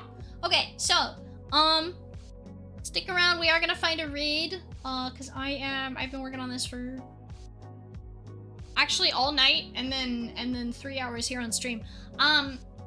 Tomorrow, and by tomorrow I mean today, this morning, tonight, whatever. 5 a.m. EST Tuesday morning in like 12 hours or 18 hours. I will be having yesterday. I will be having a collab. Or I'll be part of a collab with Missy, aka Froggy Hoppins, and Mega. If you know Mega, I know those two. We've also got, let me pull up the list of everybody. Spartree, Missy, Mega, Sagi, Mally Sprout, Resni, Echo, Kororo, Mushicat, Rosalie, Veli, Numi, Karuva, Hybrid, Wispy, Pixie Hound, Desync, Chemo, and Mew. All of us. Thank you. We will all be having a massive, like, 20-person custom horror Minecraft custom mod pack horror pack. I can't fucking speak, bro. Quit farting. I'm trying to tell you information. Oh my gosh. Got him. Yeah, we'll be having a 20-person collab where we're doing a custom-made horror pack for Minecraft. So that'll be going for about 3 to 5 hours, depending on how things go. That's gonna be starting at 5 a.m. Eastern time. If you want to see that in your own time zone, join the Discord and look at the event. I made an event. You can see it, and then you can click the interested button, and then it can be like, "Hello, we're starting now." So yeah, we will see you guys tomorrow, or today, or whatever. Yeah, and check out my stuff. I appreciate you guys being here. I hope I helped a little bit today. That was nice. This was nice. This was really nice. Cold start! Thank you so much for the follow. Welcome in. I saw so many new people. Hi, Noble. Yeah, we're just wrapping up. So many new peeps today. Thank you so much for coming in. I'm glad you guys like the coding stuff, the programming Unity shenanigans.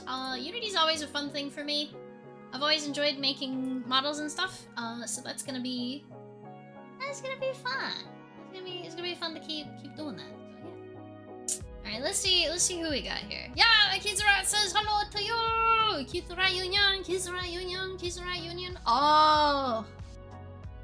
Oh, perfect. Just in time for the horror stuff, actually. I have an artiste. We're gonna go raid Isamara Art. She makes horror art. It's very cool, actually. I really like her stuff. She's doing animation grind today, so we're gonna go give her some love. We got about 10 seconds. Thank you guys again. Just a gore warning for anybody who's sensitive. We do have that over there. But she's really cool. She's really good. And I think you should check her out. So yeah. Thank you guys so much again for coming in. I really appreciate you guys. And I hope to see you guys in the morning. Goodbye!